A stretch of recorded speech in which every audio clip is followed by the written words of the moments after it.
We do not believe.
So,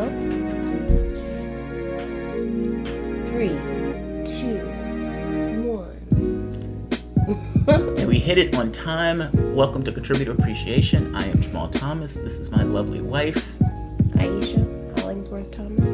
Let's Mrs. Thomas. do the news.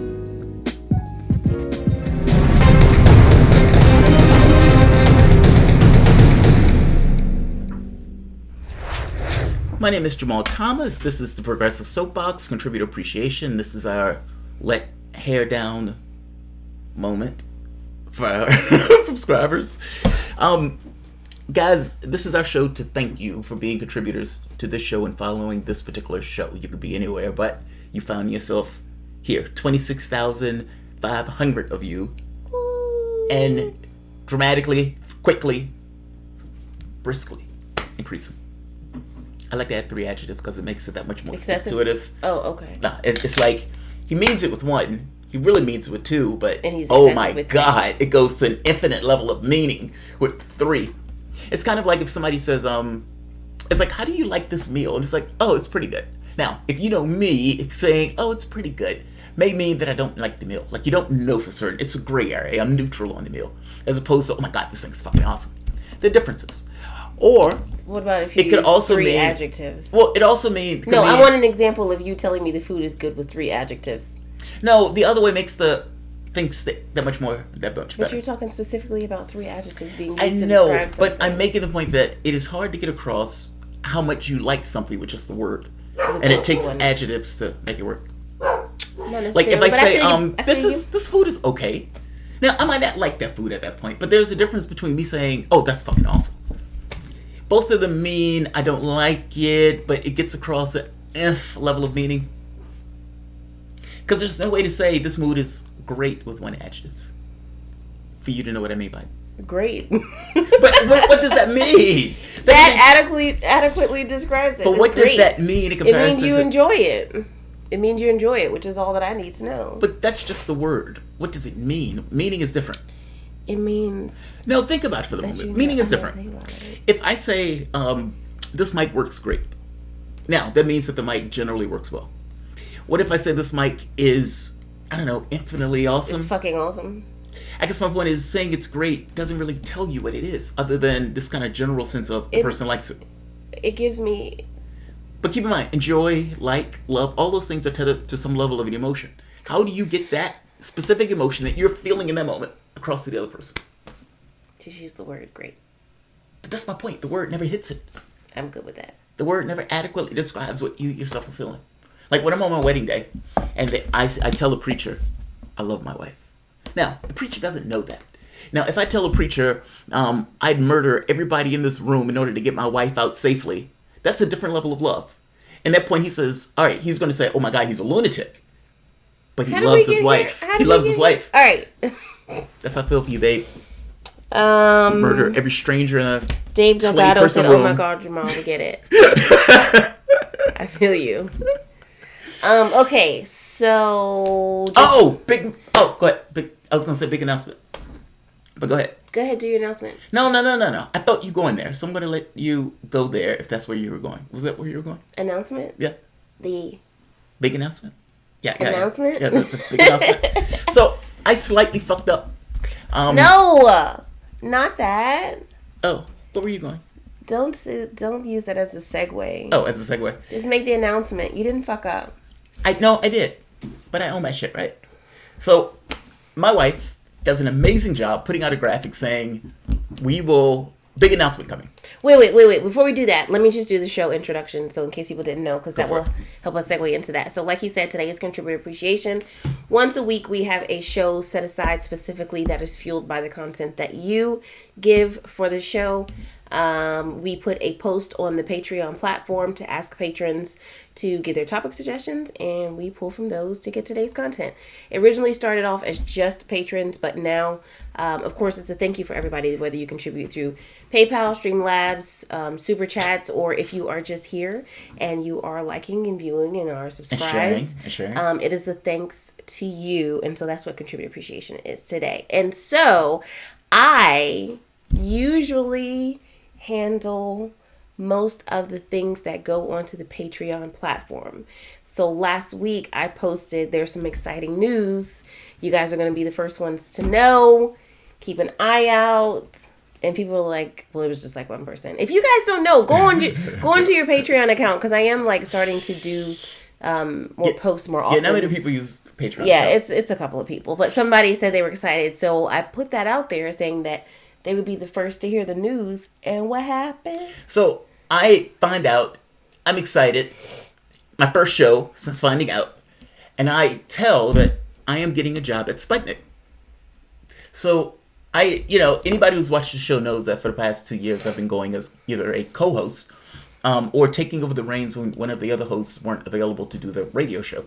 It's a show in DC, Sputnik, a Russian-run organization. Everybody at this point knows RT and Sputnik have been giving lefties a bit of room to run, and apparently I was one of those lefties that was chosen to run. Everybody there is American. So. Right. The shows that he usually has either been a guest on or a co-host on have been Fault Lines with Nixon and Stranahan in the mornings, and then by any means necessary in the evenings with Eugene. Is it per year? Yeah, I think Eugene per year, and Sean Blackman. Yeah. And I love the name Blackman. His last name is Blackman. He's on a show called By Any Means Necessary. I have a theory. I have a hypothesis. Let's say it that way. I have a few. If you raise a kid and you put that kid in a crib with cells, that kid will more likely end up in prison. You're talking about putting kids. Okay, you're talking about second point. Kids Blackman. Naming a person cribs something with bars that they have a higher chance of prison. ending up in. Yeah. Do you know? It's I because think the bars. 99% of children have cribs with bars. I just say it increases probability, not that all of them will go. Also, the naming a person, naming them Blackman, and then they end up being on a show called By Any Means Necessary, but a strong black man. Okay. All right. So my point is, I want Sputnik. And so you went online and gave the announcement. Yes. Before I put it on to the Patreon platform. By a few seconds. Because about a few seconds. The diligent marketing advisor wife that I am was laying in the freaking bed in the middle of the night, and I heard him. He was like, I have some news, and I was like, oh shit, let me get the phone. So technically, I think the post came out at the same time that you were making the announcement. Yeah. But his bad. It was like simultaneous. Patreons were supposed to have a heads up and get the news. At least by an hour. But yeah, they hired me at Sputnik. I kept going back, and the guy who makes the hiring choices is, look, I would have brought you on before then. You've had some really good shows, and we're going to put you on from 12 to 2, Monday through Friday, on schedule, subordinated to some corporate structure. However, the thing that made this work, all of the shows are going to be ran through my show. So you will be able to see every show 12 to 2. 12 to 2. Just like how he does his typical shows on Tuesday nights on the Work FM. Yes. He streams them live here on the Jamarl Thomas YouTube radio show, or the Progressive Soapbox Radio Hour, or radio show. Radio Hour. But it's 2 hours. Yeah. Radio Hour. You'll be able to see it streamed here. And before you ask, well, I'm going to go ahead and put this out there and say that sometimes on the local radio show, it is hard to hear the people calling in. Oh, none of that would be the case. It's not going to happen. Yeah. Oh, on the other one. It is a bigger radio show, and so they have a lot more advanced setup. And I think if they're pushing this through my system, even the videography will be better. Like, because they have like multiple cameras. Yeah, if you've ever watched Fault Lines, it's like a legit news show. Yeah. Not just a radio show, but like there's different angles and it'll cut to him and then it'll cut. It's really cool. And so it should be a little bit of an upgrade from what he does on his typical Tuesday show. This show doesn't change. Yeah, he'll still be doing regular YouTube. This. You still see me pop in and do shows in the same way I pop in and do shows now. It's just the only difference is you would get... because somebody said, Victor Surge said, I've been one of those wanting a daily show. Yeah, you're going to get it. I mean, at this point, it's going to be a lunchtime show, 12 to 2. It's funny, I'm looking forward to it because I think two things. As long as I can do my show, this is my show, leave me to my devices. As long as I can do my show, I'm content with having the 12 to 2. I think that'll give some consistency to people where they always know where they can see me. For that particular radio show. I also think it allows any other stuff that I do on top of that because I'm still doing my show. It's still me, Mm-hmm. It allows both, meaning it's consistency with the same thing of ending at 2 p.m., meaning I get off at 2 so I can still do whatever I want in the evenings. Also, we have to move to D.C., so there's that. That was another question somebody asked. Are we actually moving? Yeah, we'll move to D.C. Sputnik at this point is a real radio station. If I'm not mistaken, The Hill is in the same studio. If I'm not, I think RT might even be in the same studio, and I mean just in the same building. Yeah. I'm excited. So daunting, but excited. What's the start date? Because you didn't tell them when this is set up. This is going to be in January. So the deal is they're doing a criminal background check. As far as I know, I don't have any crimes where I injured anybody or anything like that. So that should be fine. Bless you. Thank you. And we will be moving in January. The show will be starting in January. Don't have an exact date yet. Yeah, it's just set in January. Keep you abreast of when that comes. There's another show, By Any Means Necessary, that is ending. Not ending, I'm sorry. There's changing hosts. The person who is the manager of that show is moving on to be my co-host. And so they have to get that show squared away. That will be by January, in which case the show should start in January. So I'm excited. Daunting, but excited. I mean... I look at it as when I went into that interview, or not, it wasn't even an interview. They asked me to come on, but when I went to speak with them, my opinion of that was always this show is paramount, meaning everything else is relative to my YouTube show. This show allowed me to eat when I was hungry. This show allowed for me to have a sense of, I guess you can say, empowerment, not to mention work in a way that I absolutely enjoy. So I don't necessarily want to give this up or even had anything to screw with this if the time frames or anything like that was off. Not to mention you've got 26,500 people who are I don't want to give that looking, up. Yeah, and it took years to build, so I don't want to mess with that. To give consistently the same thing, so you don't want to change that a whole lot. Yeah, so the whole thing was I need to have both or only one, meaning this one. So that worked out. I'm excited. This is the first time I think where somebody vehemently wanted me, like not. You mean for a job? Yeah, for a job. Like, not me knocking on somebody's door, but somebody coming and saying, hey, we want you because we like what you're doing. Can I have a job? Yeah. Right. So I was enamored by that, and that works. Yeah, I'm excited. It's funny, you're in an office, and it's like you're a ghost on the wall, because you're not there per se, you're just the talent. Mm-hmm. And the people are kind of doing their thing. You don't really know any of them. For the most part, you're just engaging with the other talent, and you're just kind of there waiting for the next show to start so you can do your thing. So now I will be a part of that office.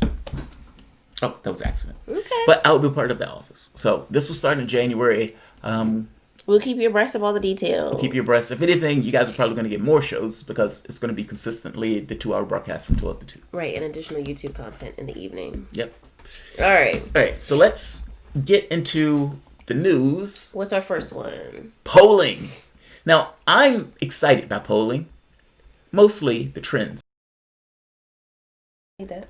And being excited by the polling and the trends is one of those things that I tend to show. Now, again, it's not because I believe any particular poll is God's truth. Because sometimes they're not all that accurate. Like, you can't trust a poll 100%, right? Well, you can never trust anything 100%, or at least not most things. And polling is just the moment in time. So it's hard to know, but the trends. I do trust trends. So like a trend that says Bernie Sanders get the youth vote. I trust that. That's been consistent throughout the polling throughout the states. Joe Biden is getting the old black vote. That's been consistent throughout the states. Right. Now, Sanders supporters being over the top. I would bleed on the flag in the middle of an alien invasion to get to the polls to vote for Sanders. That's been consistent. Those people have been jazzed up by Sanders. He's been selling out stadiums. So I've made the point that he's burning. He's surging. He's climbing. Warren has plummeted into the polls, not just stagnant. You can look at Real Clear Politics average. Her polling numbers had ticked up and then plummeted nationally to the point where it is now under Sanders. These are additional polls that just recently came out. Early state Democratic polls, Morning Consult, November 24th. Biden, 26%, down 3. Sanders, 23%, up 5. Up 5. Warren, 18%, up 1. Steyer, 9%. How the hell did Steyer get 9%? All right, so let's go to this one. Morning Consult. Democratic primary poll, Biden, 30%. Sanders, 21%. Warren, 15%.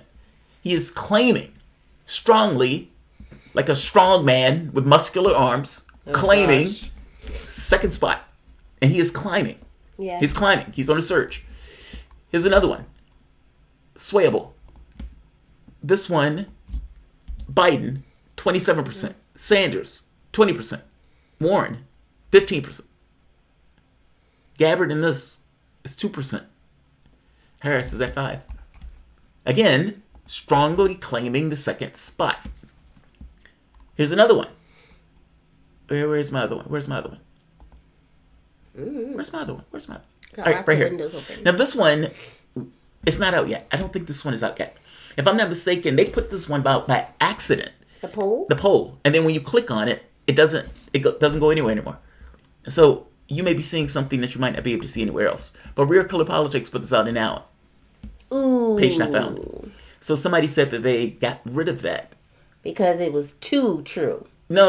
It's supposed to come out I'm just joking. Tomorrow. They did it in advance, so it was a little ahead of the ball. Yeah. All right, so Sanders, 16%, taking the number 1 spot in New Hampshire. Warren, 14%. Buttigieg, 13%. Biden, 12%. But look at Gabbard, 6%. And the question becomes, does this poll count? I think this poll counts. Look how far down Biden is. I know. He's underneath Buttigieg.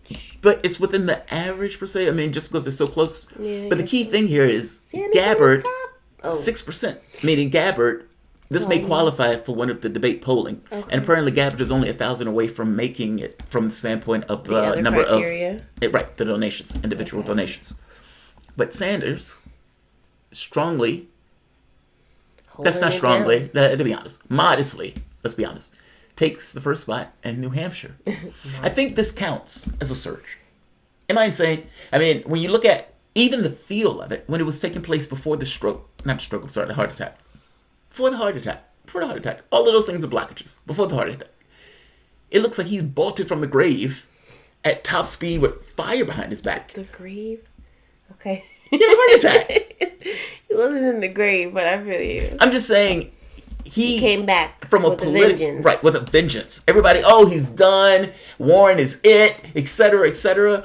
Warren has stalled, has hit the skids, and is now out there trying to scream about movements. She's on the movement kick now. She's on the movement kick. You know who's been on the movement kick for a long time? Sanders. You know who's been on the movement kick in this campaign? Sanders. You know who's just now getting on the movement kick when all of her momentum was sucked out of her when she put out that garbage Medicare for All plan that wasn't Medicare for All? Sanders has been the one who's been doing this. She has now appropriated that part. Oh, you're going to love this. You love it when she appropriates stuff. No, take a look at this. Yes, you do. You love it. You love sick it. of Elizabeth Warren. No. You love Every time we come on here, her name is not on this list to talk about today. Look, right here. Look at this. I'm sick of her. Look at this. Warren comes out, gives her supporters 10-year challenge. Federal minimum wage in 2009, $7.25. Federal minimum wage in 2019, $7.25. It's time to raise the minimum wage. That's great. Look at this. Sanders, November 18th, a week before. Federal minimum wage at the beginning of the decade versus at the end of the decade. $7.25. We need a living wage. Who did it first? November 18th. When was Warren's? Today. November 24th. He was like 4 or 5 days ahead of her. Well, that's because she's doing it as that 10-year challenge that's going around. Sanders puts out a 725. Warren puts out literally the exact same thing. Do I need to show you the speech again where she's taking the speeches? No. I guess my point is, this is a bit aggravating. But she is stalled. She's stalled. And as Buttigieg has risen, because look at Buttigieg in this. He's at 13%. Risen. He is eating into her support base. It's fascinating. Utterly fascinating. Oh, well. Yes, I think that's absolutely and entirely awesome.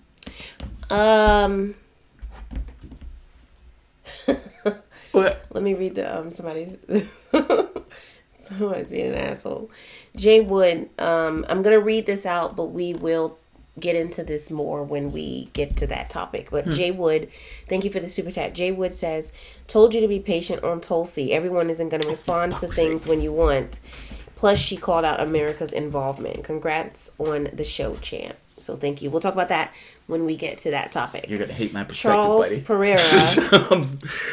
Charles Pereira, thank you. Charles says, what Miss Thomas thought when she learned that Jamarl is one of those UFO people.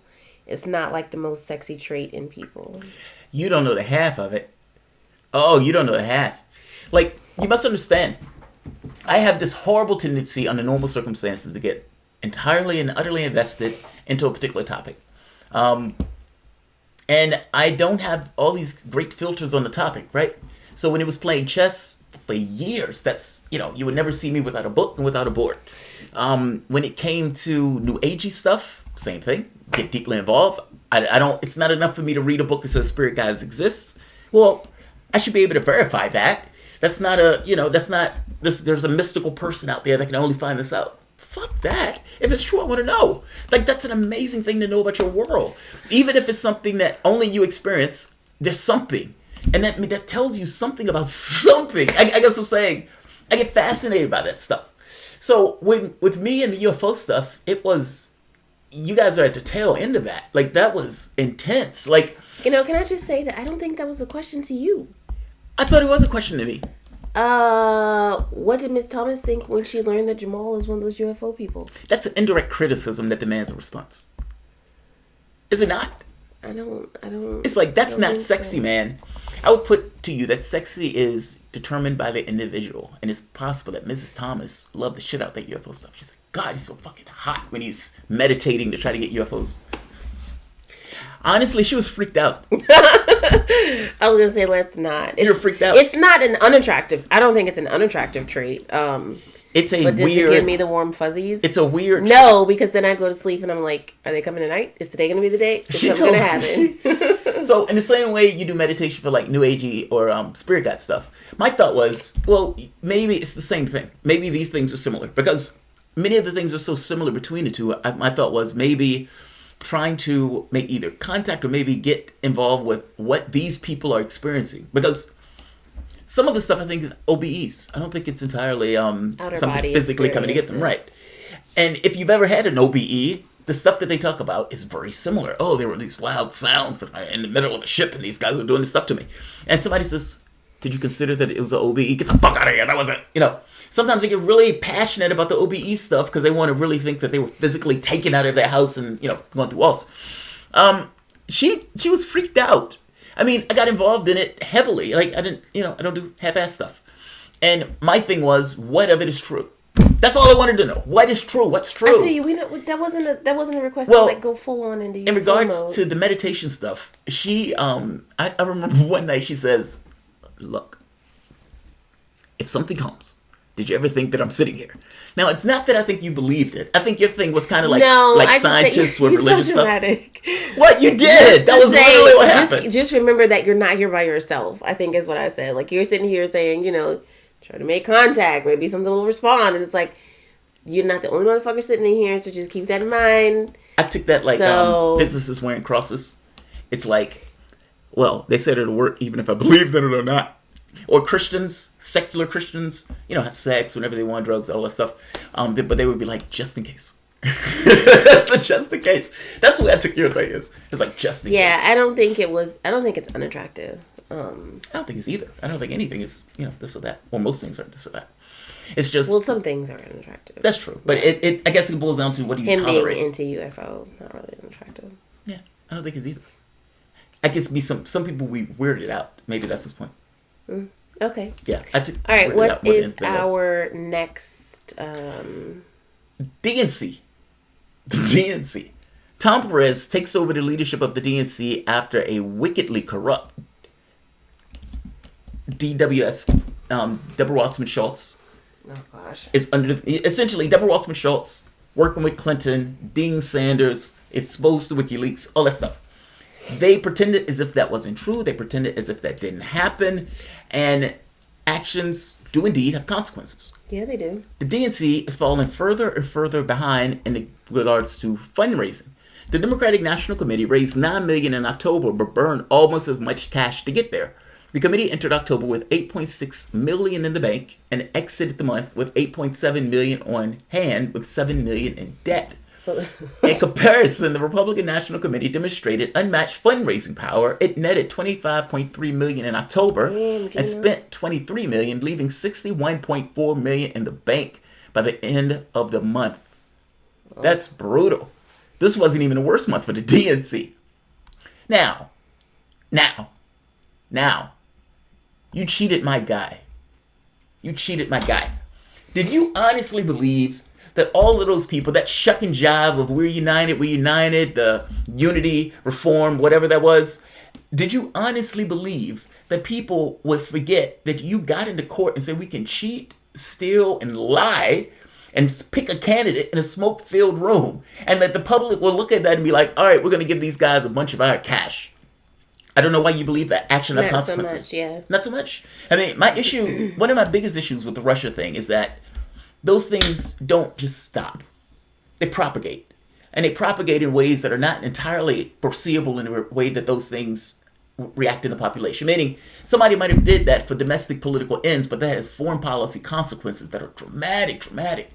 Well, Tom Perez making the decision to, or let's say the Democratic Party making the decision to screw over one of the candidates, that candidate being Bernie Sanders, is now strapped for cash. Part of the thing that's pushing the Republican fundraiser, guess what it is? Impeachment. Yes. The public has started to turn against the Democratic Party on impeachment. So independents and the public nationally have started to take a disposition of, we don't buy this. We don't like this. This notion of taking the president out. So they're breaking in the dough. They're bringing in the dough. They're pissed off. They've pissed people off. The weird part about this is Nancy Pelosi knew. Do you remember this? Nancy Pelosi, AOC kept going forward. Elizabeth Warren wanted to find some way to get around Sanders and show difference. Just finicky difference. Goes and says, yes, I've read the Mueller report. I've kept to myself and didn't make a decision on this. Completely a blank slate, neutral as can be. But now I've got the report and that motherfucker is guilty and we're going to impeach the president. And Elizabeth Warren goes running out the room, out into the street and get a crowd trying to, impeach the president. AOC, in this particular case, have been pushing to impeach Trump for a long time. Now, I strongly suspect the AOC's thing is, you've been putting people who look like me in fucking cages, I'm going to get your ass out of office. Yeah. It's not politics in the strictest sense of what is best in the sense of strategy. It's politics in the sense of, I'm going to get your ass for what you've been doing. Can't blame her. Disagree with her from the overall strategy. Can't blame her on that front. You slapped me. I can't blame you for hitting the guy back. Yeah. Warren is the second story. Trump is not screwing with Native Americans. Trump is going after her. My point is she's doing it for political expedience. Marcos Rocha said DNC better hit the stripper pole. They better go walk the streets. Yeah. They better do something. Because that's not good. You know what? What's wild? Trump raised $137 million over the last quarter. If there is, you can add all of the Democrats together, including Sanders. That's terrifying. Doesn't touch it. And he's been hitting Biden in the various states already. And Biden, guess what, also is broke. Here's a tip. You might not know this. People may not know this. I bet I do. Go ahead. Just because you're electable, just because people think the American public will buy that person, and therefore I would vote for this person so he can exceed the primaries, that doesn't mean they're sending you money. Right. Like I may say, I think that's the best person to win. Now I'm going back to my Xbox. Or I'm going back to my, Price is Right. It's different to give enthusiasm for somebody to say, not only do I think that person, but I want that person to win. And I want to do something to help them get there. Here's my cash. Here's my time. Here's my whatever. That's different than just electability. That's a fickle mistress. Right. Biden may get the electability thing, but that is different from the standpoint of somebody who can actually win. Electability is in our heads. My point is, the Democratic Party is screwed if they can't change this. And I put to you that part of the reason they have difficulty changing this is because they remain untethered to reality. Russiagate, Ukrainegate, cheating Sanders. Yeah, now they're going into impeachment, cheating Sanders. And none of this stuff is tethered to real things. I mean, you had certain candidates, Sanders, screaming at the height of his lungs, trying to drag the party to the left and try to get it to focus on real things. But they never accepted that they cheated. They lied about it the entire way. Oh, it was people were angry at a perception of unfairness or something he said, or perception of impartiality or so whatever he said. But it was nonsense. People were pissed off that they cheated. Yeah. There's a difference in those things. And so after dealing with all that was only 3 years ago, maybe they assume we forget. It's bad assumption. Bad assumption. So, DNC is screwed unless they can find somebody who can actually run a campaign making tons and tons of cash as they go about their way. And some of those candidates may be able to do that. I mean, Buttigieg probably can run an Obama-style campaign where he's getting billions of dollars. But, I mean, he has a ton of billionaires. One of Amala sent us that thing. Yeah, that's our next... Well, you want to go into that? Well, I need to pull it up. Okay. But he pulled in more billionaires than pretty much anybody else in the campaign so far. Right here. Yeah, so like we said before, today's content is fueled by individuals who give topic suggestions through Patreon.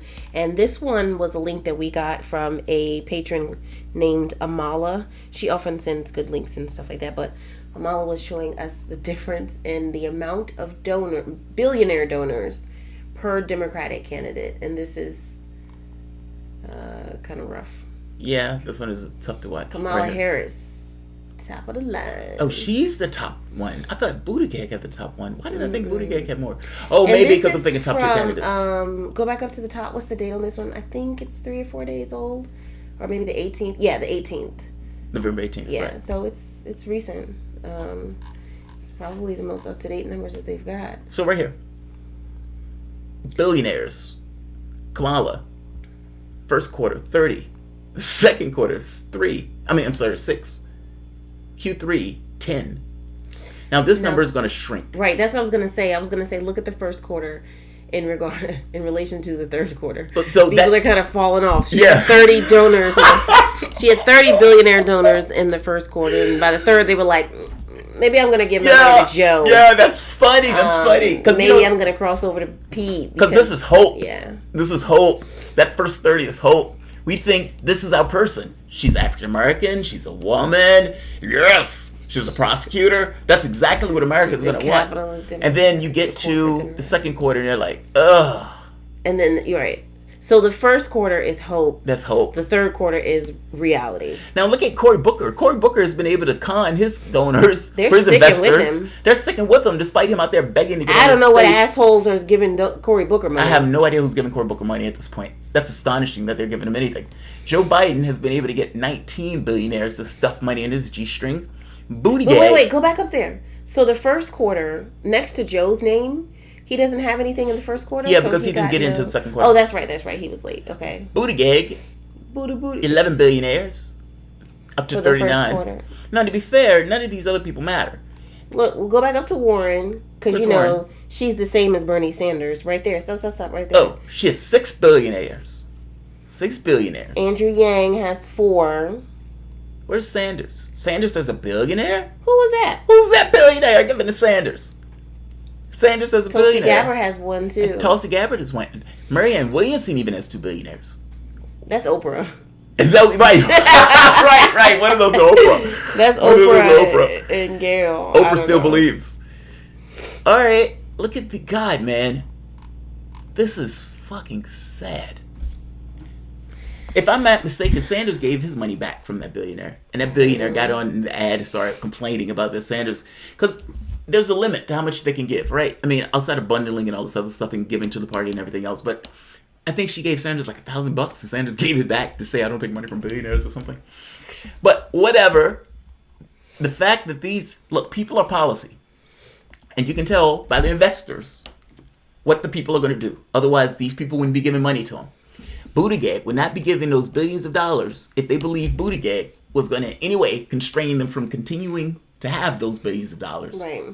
So I'm just saying. My money is pretty much going to ensure that you are going to vote and act in line with my interests. Yes. That's the goal of me as a billionaire giving you money. Yes. Not because I like your sneakers. Yeah, I don't like your sneakers. Some people may say, well, you're gay, so I want to support this thing. Fair enough. Just like some people may want to say, I want to support women or blacks. Fair enough. Obi Alfred says one billionaire gave Sanders $470 and he returned it. He gave it back. Yeah. right. He gave it back. I don't take money from billionaires. That woman was on there pissed off, though. She was like, how dare he? She was like, this is so... She didn't call it pathetic. She could give a $27 donation every day. Her thing was, come on, dog. This is just $400. Clearly, I'm not trying to buy you with $400. Sanders' thing was... Fuck that. It's You're not going to tarnish my name. It's the principle. All right. You know what's funny? Those billionaires should write Sanders a check for like $400 just for shits and giggles to be like, look at all these billionaires that gave to Bernie Sanders. If you want to go after Sanders, that's one of the ways I guess you can do it. I think we can put the link to this in the description box, but I think that some of it does give details on who the donors are. Yeah. Because some of them, a woman would give. I think one of them, there was a instance where the lady gave, but she wasn't the billionaire. She's the wife of a billionaire. Okay, what the fuck ever. Same difference. But yeah, so technically her husband's the billionaire. I gotta be honest, that's kind of fucked up. It's the description box. That bitch poor. I'm if rich. They're married, I'm the one that got the cash. If they're married, she a billionaire too. If Jamal's a billionaire, I'm just gonna tell you right now. Yeah, that's what I mean. I'm running around saying I'm a billionaire too. It's like he has $1 billion, but me, I'm just his husband. I'm just her wife. Yeah. You know, it's so funny. This is completely off topic, but I was looking at this group. I don't know, some kind of female group that I'm in. And the lady was talking about how, I think she just kind of was reaching out for support because her husband was getting ready to do the taxes. And she made I think she said she makes $40,000 a year. But he told her that she was a burden because she doesn't bring in more money and he makes more money than her. This is a legitimate thing that he said to really? her. That happened for real? Yeah, no, she was upset. And she was like, guys, I just need some virtual positive vibes or something because my husband just told me that I'm a burden.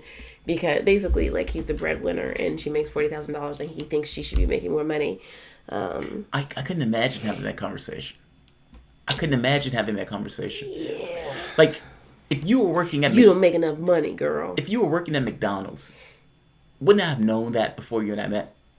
And even if you lost your job for whatever reason and had to take a job, let's say as a Starbucks person or whatever, a barista, would I be hurt by that? I guess... No, but looking at tax time, you see how you carried my ass all year long. You might have got some feelings about it. No, I don't think so. I think because they were talking about how he had to pay her insurance or something like that, and that's why. Don't get me wrong. I mean, I consider this stuff just part and parcel to being married. If I'm being honest, you and I, if we were doing a trip or something, and I'm like, God damn it, I wish she would have had her money for the trip. That may happen. But if we're talking about life stuff, you get ill, you get sick, you get this, health insurance. You get this thing in your head God, man, I hate this fucking job. I would hope I could be some level of support for you to kind of do your thing. I mean, when I stopped working and started doing software, we had to reshuffle how we did insurance. We had to reshuffle all that stuff. I mean, You work it out. Yeah, you just work it out. That's your wife. But, I mean, I guess all this is going back to say, yes, Triana, be fine. It is very petty. But yes. All this is going back to say that if her husband... is a billionaire, I think in most circumstances she would be considered one also. She got access to those funds, so her contribution would sway that individual as well. I think so too. I agree with you on that. I think it's a little weird to say that I'm a billionaire, I'm a millionaire. But it wasn't me. Yeah. My husband is the billionaire. It's my wife. Are y'all married? So I want to go to Sanders for a moment because this is going to lead into the other topic. Bloomberg is officially in the race. Bernie got an old man sweater on. Go ahead. Well, it's just some age on him. I don't see the point of him pretending otherwise. I don't want him to come out with some cutoffs on. But he did come out with the Young Thug song the other day. He was in Atlanta. He was bringing it, Chocolate City. So Sanders, Bloomberg being in this race is a benefit to Sanders in a few points, 2 ways. It sucks away from Biden because the vote total literally just started. Like, he sucks away like 2 or 3% of the points for Biden. Nobody who votes for Sanders would vote for Bloomberg. So it only hurts the other distribution on the race that's not Bernie Sanders. Right. On the second point, this is the guy who screams that billionaires should not exist. I agree with him. And in screaming billionaires should not exist, there is a billionaire in the race that was pushed by another billionaire to get into the race. Meaning Jeff Bezos, $100 billion man. Think about $100 billion. Can you imagine that? A society says that's okay. A society allows that. Like, I am always shocked by that. Now, I know you say sometimes I'll be over dramatic with that, but to put it in perspective, if I gave you $1 every 10 seconds, it would take you 4 months to be a millionaire. It would take you over 300 years to be a billionaire. And Jeff Bezos has $100 billion. Gates has more money than Bezos. Meaning he has more than $100 billion. He has like $110 billion. I thought Bezos had the most money. Not anymore. What the hell Bates been doing? Gates supposedly have been giving his money away for the last 20, 30 years and not collecting salary. Think about that. He was supposed to be giving his money away, and he is now the richest man in the world. Now, how does that work? How does that work? When I give money away, I don't get richer. How does that work? And to make it even worse, 100-something years, if I gave you $1 every 10 seconds, he has $100 billion. Is there any idea that you can come up with that is worth $100 billion in comparison to everybody else? Solving world hunger and peace and world... But that's an idea. Your idea in and of itself means nothing without action behind that idea. That's my point. That's why I think that's ludicrous. Your society says it's okay for a man to have $100 billion while other people sleep on the streets. And the argument that he makes in his head, I've earned this. Bill Gates, I've earned this. The Waltons, I've earned this. You didn't earn anything. You didn't earn anything. You had an idea. Good for fucking you. You had an idea. But fact of the matter is, people need to come to your stores to buy those products. People need to work at your factories in order to make that stuff work. Not to mention you need roads, meaning the government making that. You need security, meaning the police force, meaning the government is supplying that. You need clean air, the government is supplying that. Educated workers, the government is supplying that. We're supplying all that shit. Amazon and the technology in and of itself wouldn't exist without government infusion of cash into that particular area. And they would sit on the stage and say, we earned it. We're the 1%. We're the unaccountable 1%. I find that a ludicrous proposition. And in the same way, I get aggravated with blacks, like elder blacks, who vote for somebody like Joe Biden and vote Democrat reflexively. I get annoyed with workers who think that's okay. Like it's a false consciousness, as if someday you're going to be rich. These people function at their interests across the board. Like the 1% has worked for their interests across the board and have captured both parties and media to the degree where class doesn't come up. Think back. Can you ever remember a conversation on class, on your network, at your school, any of that stuff? That stuff is wiped out because that's not the conversation they want to have. You have complete capture of your political space and your media space. That's why they black out people like Sanders when he's talking about class. That's why homelessness is not hysterically important to the various people in the country. They block it out. They've captured all of it. In which case, they can argue about these identity issues, leaving this other main issues of class that affect people that much off the table. It is only because you grew up in a society like this that people accept this. I hope you understand what I mean. Like, I do. In a different society, people will look at that and say, why do you deserve $1 billion when it takes all of us to do this? That are making your products. Yes, that are making your products and are working at your stores. I mean, it's astonishing. I don't get that part. I never get that part. They sit on stage, we've earned this. We deserve this. As if some idea that you've come up with is worth that much difference between you and the other human beings. What the fuck? And they're working every day to make your little idea a reality. You're just sitting on your ass. Balthazar 228 says Pete Bourgeois wants no more billionaires. He wants a small group of trillionaires and no one else. Jeff Bezos will hit it. Give him time. Jeff Bezos will hit it.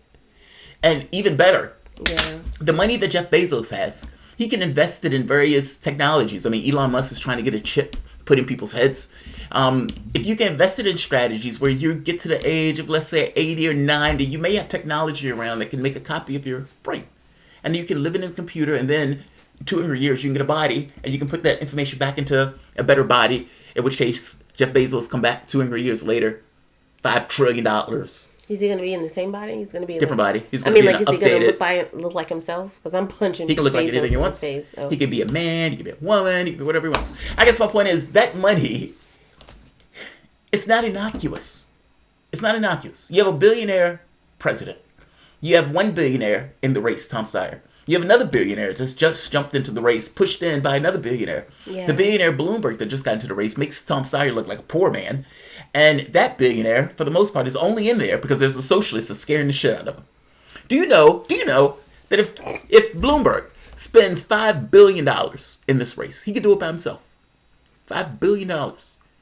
It saves him money based on the tax laws that Sanders will put in place. Meaning Sanders will cost him like $6 billion like the first year.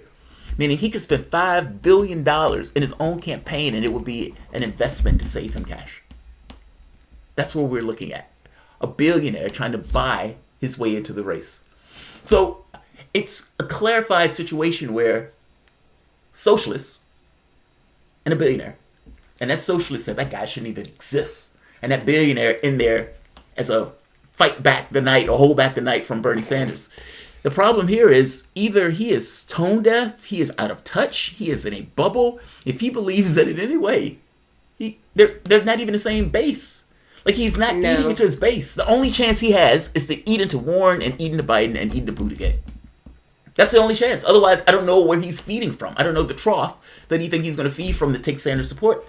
And right now, he is freaked out because he knows what I know is Sanders is fucking surging. Warren is falling apart, and they don't think Joe Biden can carry the burden. That's the only reason. Somebody better do something. They're terrified. Well, I'll get in there. Bloomberg saying. I want to say something about Linda Sauer. Do you know what that is? She's a surrogate for Bernie Sanders. So Linda Sauer, as a surrogate for Bernie Sanders, she comes out and puts out a tweet that says the following. And the tweet aggravated me greatly. And I was about to respond to it. And I was like, nope. Don't do that. Don't angry tweet. Yeah, don't angry tweet.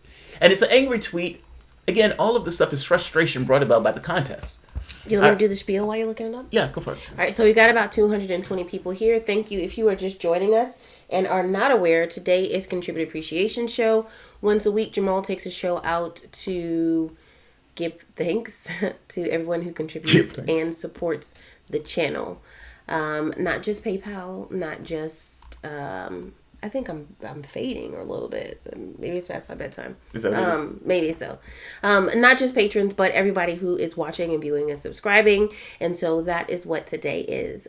So every week we put a post on the Patreon platform where patrons can log in and say, this is what I want you guys to talk about for this week. Do not forget to log in and give us your topic suggestions because we only had one legitimate topic suggestion this week. Ooh, legitimate. That was it. Well, something else came through a private message, and so we used that one. But we only had one recommendation this week. So if you are a patron, don't forget to log into the Patreon platform to give us your topic suggestions for the weekly show. If you are not contributing via Patreon, PayPal, Streamlabs, thank you also for your support for the channel. Just keep watching, and if you enjoy a video, give it a thumbs up so he knows that you're liking it. Also, if you are not familiar with what the Patreon platform is, there is a link in the description box below, but essentially you're looking at a YouTuber or someone creating content and you say, I want this person to be able to continue making content. I'm going to support them. So I'm going to commit to a monetary amount once a month.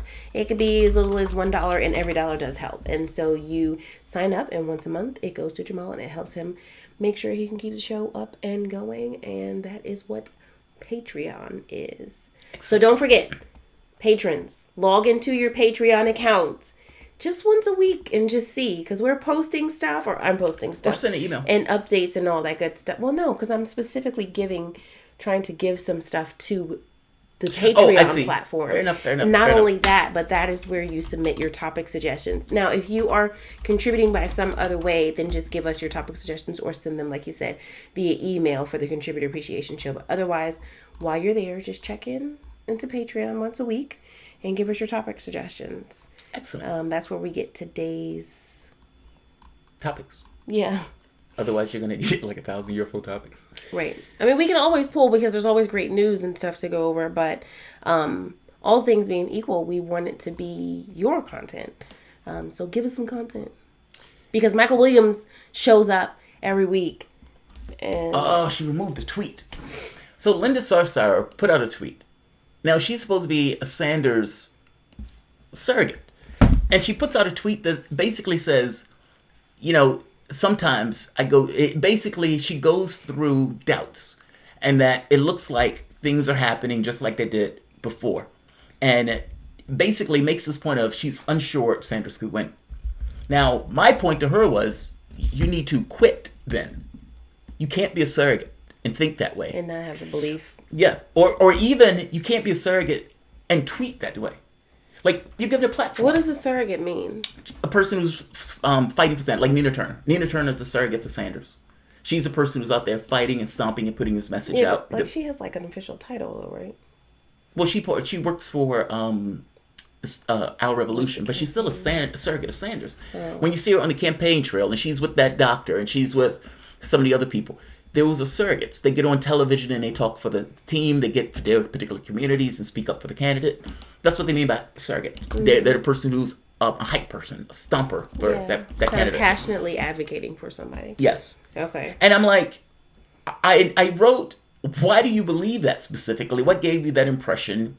And later, I was about to tweet, you should lose your job. Now, I stopped that tweet because I realized that tweet was going somewhere bad. You're a surrogate! You're a surrogate! You have a job! Now, is that a job?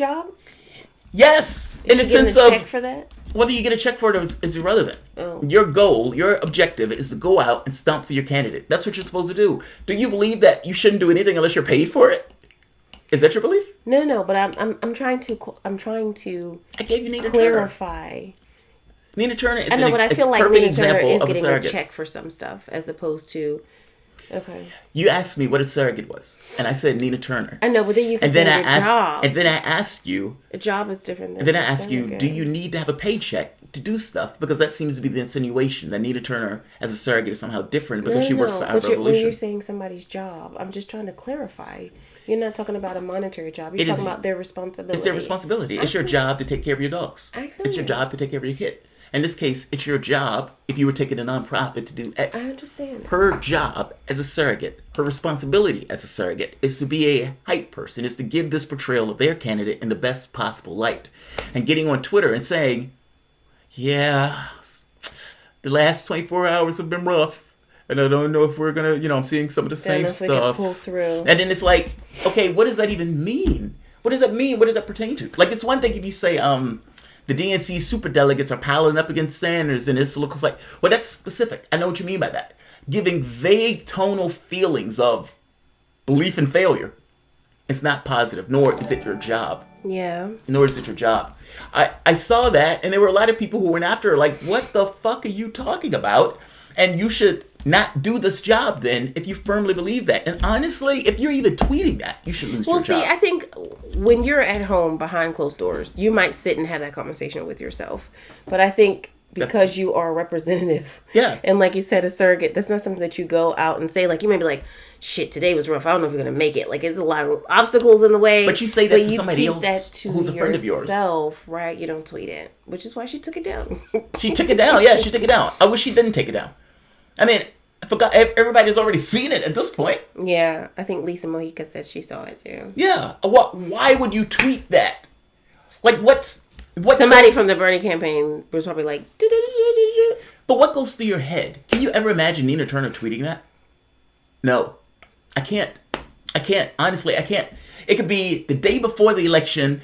Sanders could be 15 points down in Iowa, and Nina Turner would be like, "Where's this piece to win?" Yeah, no. She would be a hype. Right, and that's what you mean when you say it's your job. That's your responsibility. It's your responsibility. You have one thing to do in regards to this, which is Nina Turner would have never done that. Put some fire underneath the campaign. She would have never ever done that. This is Sanders. Seen the tweet, but yeah, but she took that tweet down. Bastard. Wish she wouldn't have taken that tweet down. That tweet was horrible. Screenshot every tweet. Yeah, that's a horrible tweet. All right, this is a bad take. Let me screenshot this for later. For posterity. You're like, I can't believe she said that shit. Click. Save it. She said, what? Save. Yeah. All right, this is Sanders talking about billionaires. Now, I love this because I love the clarified. Look, I say you have dollars or pitchforks. Sanders, God knows, is bringing pitchforks. But this guy has dollars. Now, the question becomes which wins.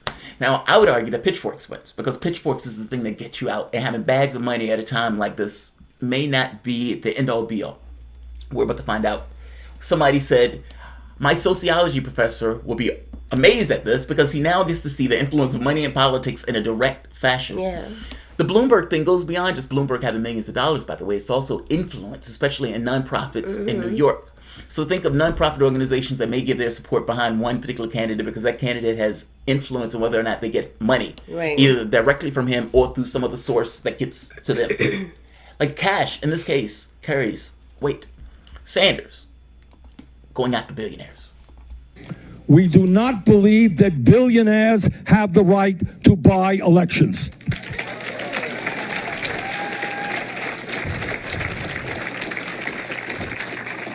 And that is why we are going to overturn Citizens United.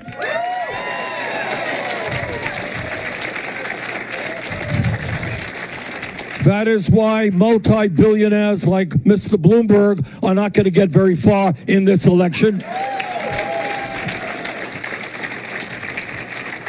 That is why we're going to end voter suppression in America. Because we believe, and I believe this from the bottom of my heart. Look, I would run for office many, many times in Vermont. Most of the times I've won, but I've lost. But it never, ever occurred to me as a candidate or as a senator to figure out how I could suppress the vote of my opponents. If I can't win an election based on my ideas, I shouldn't win that election. Just to interject something for the moment, Ned Stark's got his head chopped off. I say that, and I think it's a colorful euphemism, because I try to make the point that Sanders saying it would never occur to me that my opponent would try to suppress the vote if they couldn't win on their own ideas. Why didn't that ever occur to you? Not saying you would never do it, but why didn't that ever occur to you? Not everybody's playing with the same rule book. Yeah. There is no God that looks and says this is right or wrong. There are laws and there are certain cultural beliefs where people say we're going to play fair. Like if we were playing chess, I'm not going to put my knight on some other side of the board in order to get a square. But that's the rule set. That doesn't mean somebody wouldn't try to do it and try to get away with it. And if they can get away with it, they may win as a result of doing just that. There's no God that gives karma that says I'm going to rap him on the knuckles the moment the person does it. This is politics, and these guys are playing for a large sum of either money, influence, all that stuff. Because of what is at stake, it makes it that much more necessary to understand that the other team may act in those terms. They don't have your same rule book and your ideology. Yeah. For fuck's sake, you were cheated in 2016 and can't say anything about it because you think they will hate you for it because they'll blame you for Clinton or some nonsense. Clearly, you all aren't playing by the same rule book. Sanders gave his opponent in the race that he was running in Vermont a debate. Now, many other campaigns don't do that. Sanders was like 40 points ahead of the guy, and he still sat down and gave him a debate.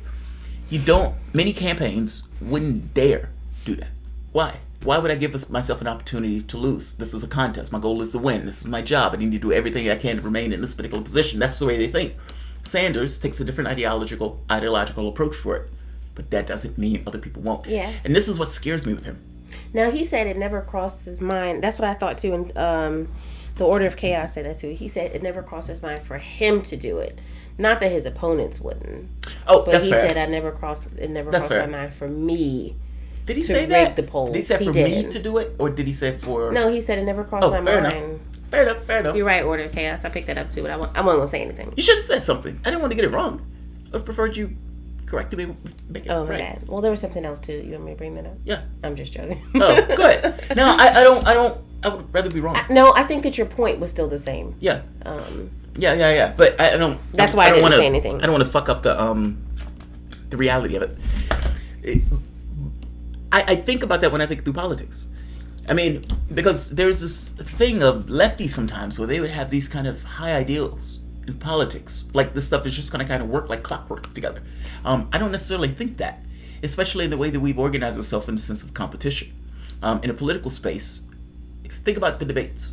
Do you remember in the debates when the guy who nobody liked that much, the governor of mayor of New York, De Blasio, where De Blasio kept being a loudmouth after the person talked, and De Blasio would just start yelling stuff out, and every so often they would put the limelight on him, but every other time after a certain point, it was like, dude, just shut the fuck up. Yeah. He did that because what he needed was to win, and winning mattered more than the rules of that contest. The rules of the contest put him in a box in a way that he didn't think he could win otherwise. So what did he do? I need to go beyond the rules of the box. In which case, I'm going to start yelling shit out. And they're going to give me leeway sometimes, sometimes not. But the fact that they gave me the leeway, even that one time, meant that that was a successful strategy. Yeah. Providing people didn't hate you for doing it. There's that. But I'm saying that's everything.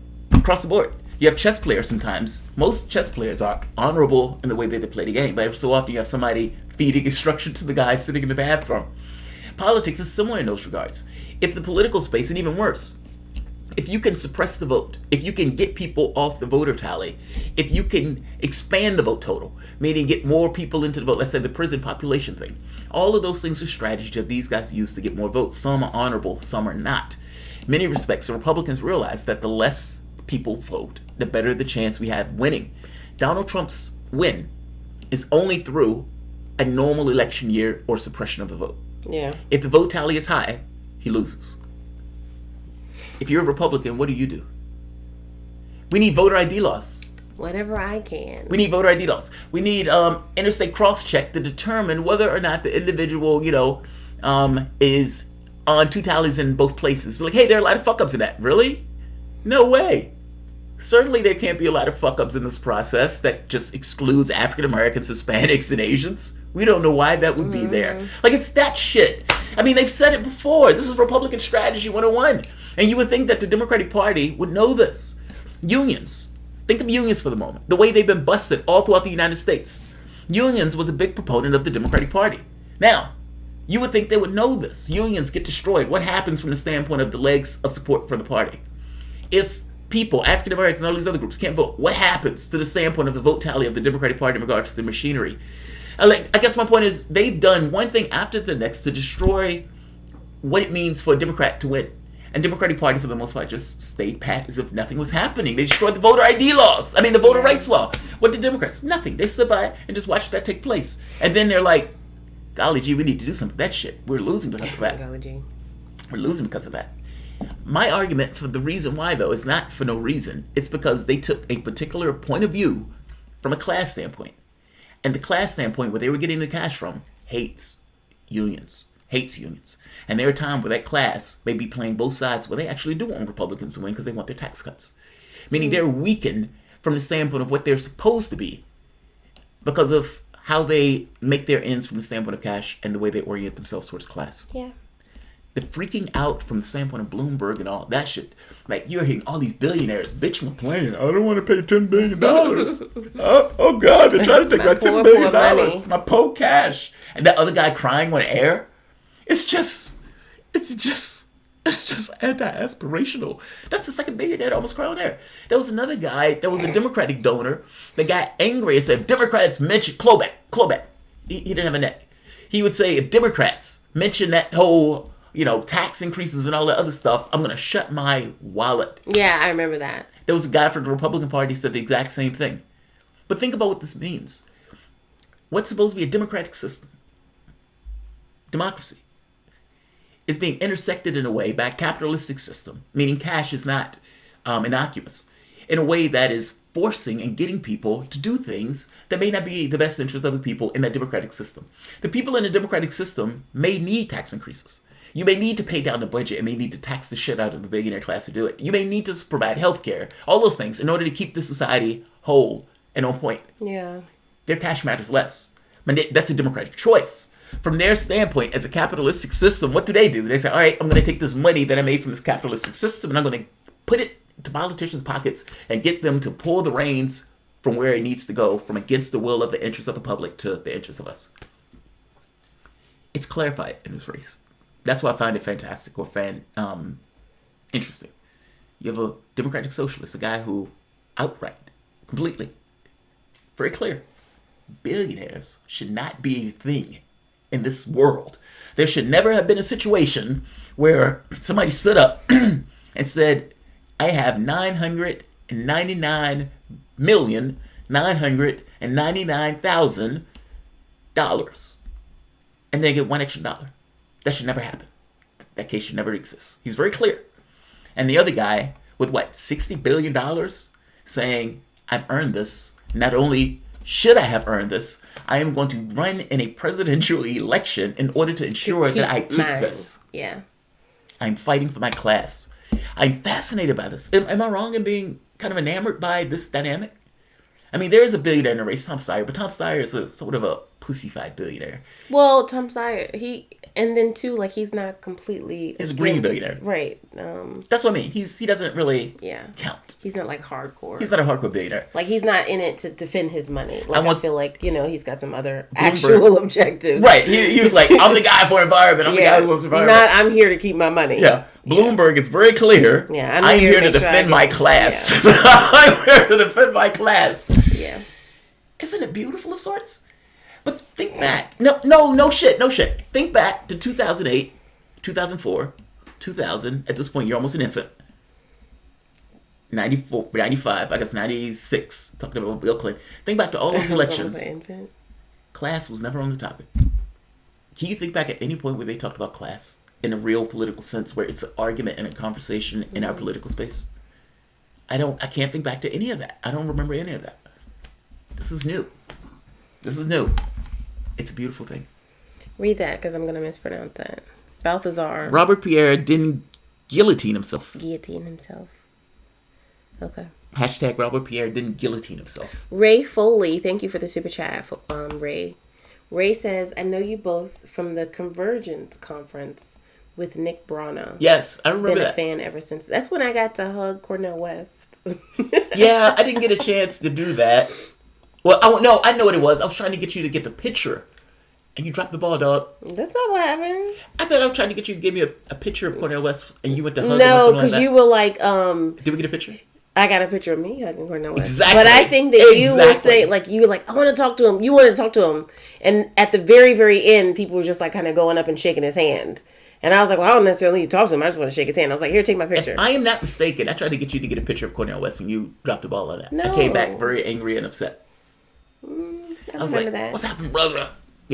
I did like this to him. Yeah. I gave my hug, said, what's happened, brother? And we did that. You did what? That's what happened, dog. That's why you ain't getting no picture. That didn't happen at all. Charles Calvin. I think I just told him, hi, I love your work or something like that, and he kind of did his thing. Charles Calvin says, Democrat Party infiltrated by Republican type. Yes. Don't get me wrong. They're okay with, I call it the corporate left. That's what it is. Half of them used to be Republicans. Okay, maybe not. Well, half, it's like I'm okay with blacks. I'm okay with gays. I'm okay with transsexuals. I'm okay with Hispanics. I may even be on your side for the Hispanic stuff. That's what they are. But from an economic standpoint, I had a conversation with a guy. Owned a company, and he said, I think people should be able to make all the money that they can make. And I'm like, yeah, no. I mean, you realize that they're taking it from somewhere. Like, it's not going from nowhere. I mean, you can look at it. 95% of the jobs created were low-wage jobs. 95% of the income gains went to the top 1%. It's a one-to-one. The low-income jobs allows expropriation of the wealth to the top 1%. You can see it. But he would also say, I told him one day, man up. And he says, well, I mean, that's, my daughter might be uncomfortable with that. I was like, why would your daughter be uncomfortable? Well, because she's a woman and you're telling me to man up. Like, that's a thing of strength. And I'm like, yeah, I think you need to man up. Now, that's virtue signaling. Like, I don't care that your daughter may come to those conclusions. It's just from our society standpoint, men are typically looked at as being strong. And physically, we tend to be stronger. I have no issue with that at all. The catch here is he's willing to talk about this identity nonsense. But when it comes to economic concerns, keep your hands on my cash. Yeah. Like, it's a corporate left. I want to be able to make all the money I can. I am free markets, all that. But I will talk identity. And I would love identity. Look at Obama, Clinton, all these types. They're the exact same way. He said, we would be okay with Clinton. I was like, I don't care who you'll be okay with. I got Sanders. And we have class differences in mind, in which he called me a socialist. I'm not a socialist. I've been called a communist. I've been called a socialist. All sorts of shit. I'm a person who has a certain degree of self-worth. Now, what I mean by that is there's nothing to say how we should be organized. Nothing. God is left no manual. There's not like a book of God where God says, all right, you guys need to have a tax rate like this, or that you need to have money, or none of that stuff was there. We choose. And in the context of us choosing, we choose to have somebody walking around with $100 billion and other people on the streets. I find that maddening. Do people have self-worth or not? If human beings have worth, if we as a society say, you as a person have worth, and to some degree we say that because we don't like people getting whacked. But how can you say human beings have worth, however, we are okay with some living on the streets? That's a societal question. And if society abdicates the responsibility of that, then that's on that society. They chose to abdicate their responsibility and allow that guy to walk around with $100 billion. I don't understand that. That plagues me because I don't necessarily get why people agree with that. I get it, so don't misunderstand me. I'm saying that in a hyperbolic way. I understand like the minute changes that individuals make in society that kind of get them from point A to point B, and how those things are small, and people within the context of those things live within a system and just agree to how the system is organized. They don't think too much about why it's organized. It's just insane that this is where we are. Yes, that's the kind of way I look at it. But to me, it's like trying to change people's minds on that of like, you have value, you have worth. This shit shouldn't be acceptable. And that's not easy to do. No, because this is what I've known since I was a wee little babe. And this has to be the way that it is. It has to be the way. God said it's okay. I mean, this is the way we've always done it. And then you have diversions to get people out of it. So they have the Xbox and their, whatever. And it kind of just... Really quick, Balthazar wanted to clarify. Robespierre. He was the guy who guillotined the royal family in the French Revolution, only to be guillotined himself. Yeah. Yeah. Revolutions are messy, to say the least. All right. So I want to go to Tulsi's thing. This was from Michael Williams. Yes, Michael Williams. Oh, well, okay. Well, let me read what Michael Williams said, because you're going to want to respond to that, because I don't think you necessarily agreed. Because, crap. Almost deleted it. So. How did you almost delete it? Let me grab that. Thank you. Michael Williams. Oh, we do have another one. Someone else responded. Michael Williams. He says, Tulsi's statement on Bolivia is good. Now people complain. Now people can complain that she is late on it, but maybe since she's one of those since she is on one of those committees. Come on, Michael, you're killing me. Since she's on one of those committees that look at stuff like that, she wanted more intel before outright saying it's a coup. Not look like a coup. So give her some credit, because she was on the committee, she wanted intel. That's why it took so long for her to say the word coup. I understand. Michael Williams said give her a break because your diction was on point. I got you. Better late than never. And here's her comment. What happened in Bolivia is a coup, period. Oh, she's definitive now. 4 weeks later. The United States and other countries should not be interfering in Bolivian people's pursuit of self-determination and right to choose their government. Now, an interesting thing here is she's gone further and has implicated the United States involved in the coup. When the coup first happened, Bernie Sanders came out and said it was a coup. He was very clear. He ain't saying nothing about U.S. Lee Carter, very clear, a coup. Many of the lefties in this case came down very clear, this is a coup. When the military gets involved like this, it's a coup. Not to mention, there were 1,000 other items where you can kind of make this point of it being a coup. Even from the standpoint of potential U.S. involvement in regards to this. Now, Sanders, when he first came out, he came out early on. He didn't go with this notion of U.S. involvement because you couldn't, if you're being honest. It just looks like U.S. involvement. This sure looks like the United States is fucking around again. And he knows the history of Latin America. He goes out very clearly, it is a coup. And when pressed on it, he backs up Evo to one of the debaters. He did amazing on it, early on. He didn't wait for a month. Elizabeth Warren also joins Tulsi on this. And she comes out being led to the trough by Ryan Grimm and says the same thing as Tulsi. Last one, yeah. The OAS, which is largely funded by the U.S., is blamed Holly Holm, by a lot of the Morales supporters for triggering the coup. Do you believe that the OAS is What the? We're being hijacked. an impartial actor, or do you think that they're kind of Oscar Santana operating on said, behalf waiting of from some of the intel more from the powerful intelligence forces there? community. The OAS is the one. And the last one, yeah. The OAS, which is largely funded by the U.S., is blamed by a lot of the Morales supporters for triggering the coup. Do you believe that the OAS is an impartial actor, or do you think that they're kind of Now, just to interject something for the moment. Just to interject. What you doing? Oh, just to interject something for the moment. Warren gave a mealy-mouthed Bolivia answer before. It didn't mean anything. It was nonsense. She backed Trump, Pompeo, and John Bolton's policy in Venezuela, meaning just a vapid right-wing perspective on Venezuela. Grimm, realizes this is a coup. If you look at Ryan Grimm's work, he was very clear. This is a coup. He understood U.S. involvement in South America. He called it what it was. Whether he went as far as saying U.S. involvement, everybody at this point understood that the U.S. potentially had something involved in this. At the very least, anybody that was brave enough and with rational enough to look at it and call it a coup. Right. He is talking to Warren right now, knowing that Warren doesn't know what to say here. She doesn't know what to say. That's why she put out that mealy-mouthed response. And he does a few things. He leads her. Hey, the OAS. The OAS is largely funded by the United States. And the OAS, as they're largely funded by the United States, was believed to have triggered the coup. That coup that took place down there. Evo's Porters thinks that coup was triggered by the OAS. So, do you think it was a coup? Now, what is she supposed to answer him with? Say coup. Right. He's like, it's a coup. Say the word. Say the word coup. Just say it coup.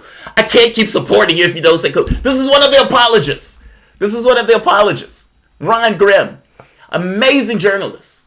He writes great things. Except when it comes to Warren. An apologist. A sad apologist that in this moment is trying to get her with every fiber of his being to say the word coup. Just for God fucking sake, say the word coup. They're attacking me on Twitter. Just say coup. Just please say coup. Let's hear it. operating on behalf of some of the more powerful forces there? The OAS is the one that comes in to certify elections, and it's reasonable that people would depend on the OAS to be an independent body. Even so, that does not justify military intervention. When the military are pushing for change in government, that's not how we. She still hasn't said it. She can't get her.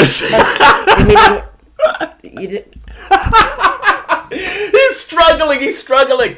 Just please say coup. I love his face on this. Just please say coup. God damn it, she's still not. Okay, God damn it, say it. I need you to say it. The coup. He defends her so vigorously on Twitter. It's like, please, just for God's fucking sake, say the word coup. He's trying. Promote democratic forces. Definitely in the last question. It turns out that the Walton Foundation was funding the protesters. Did she say coup?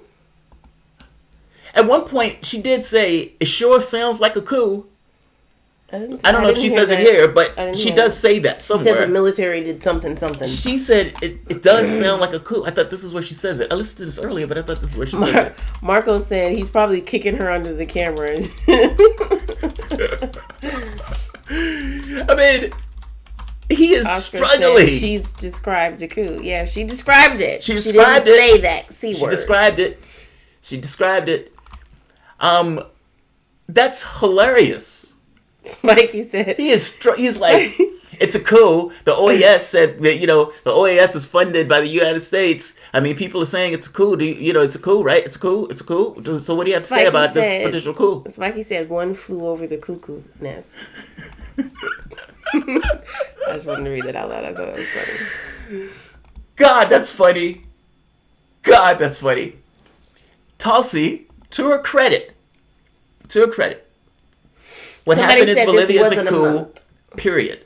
The United States and other countries should not be interfering in Bolivia's pursuit of self-determination, right to choose their own government.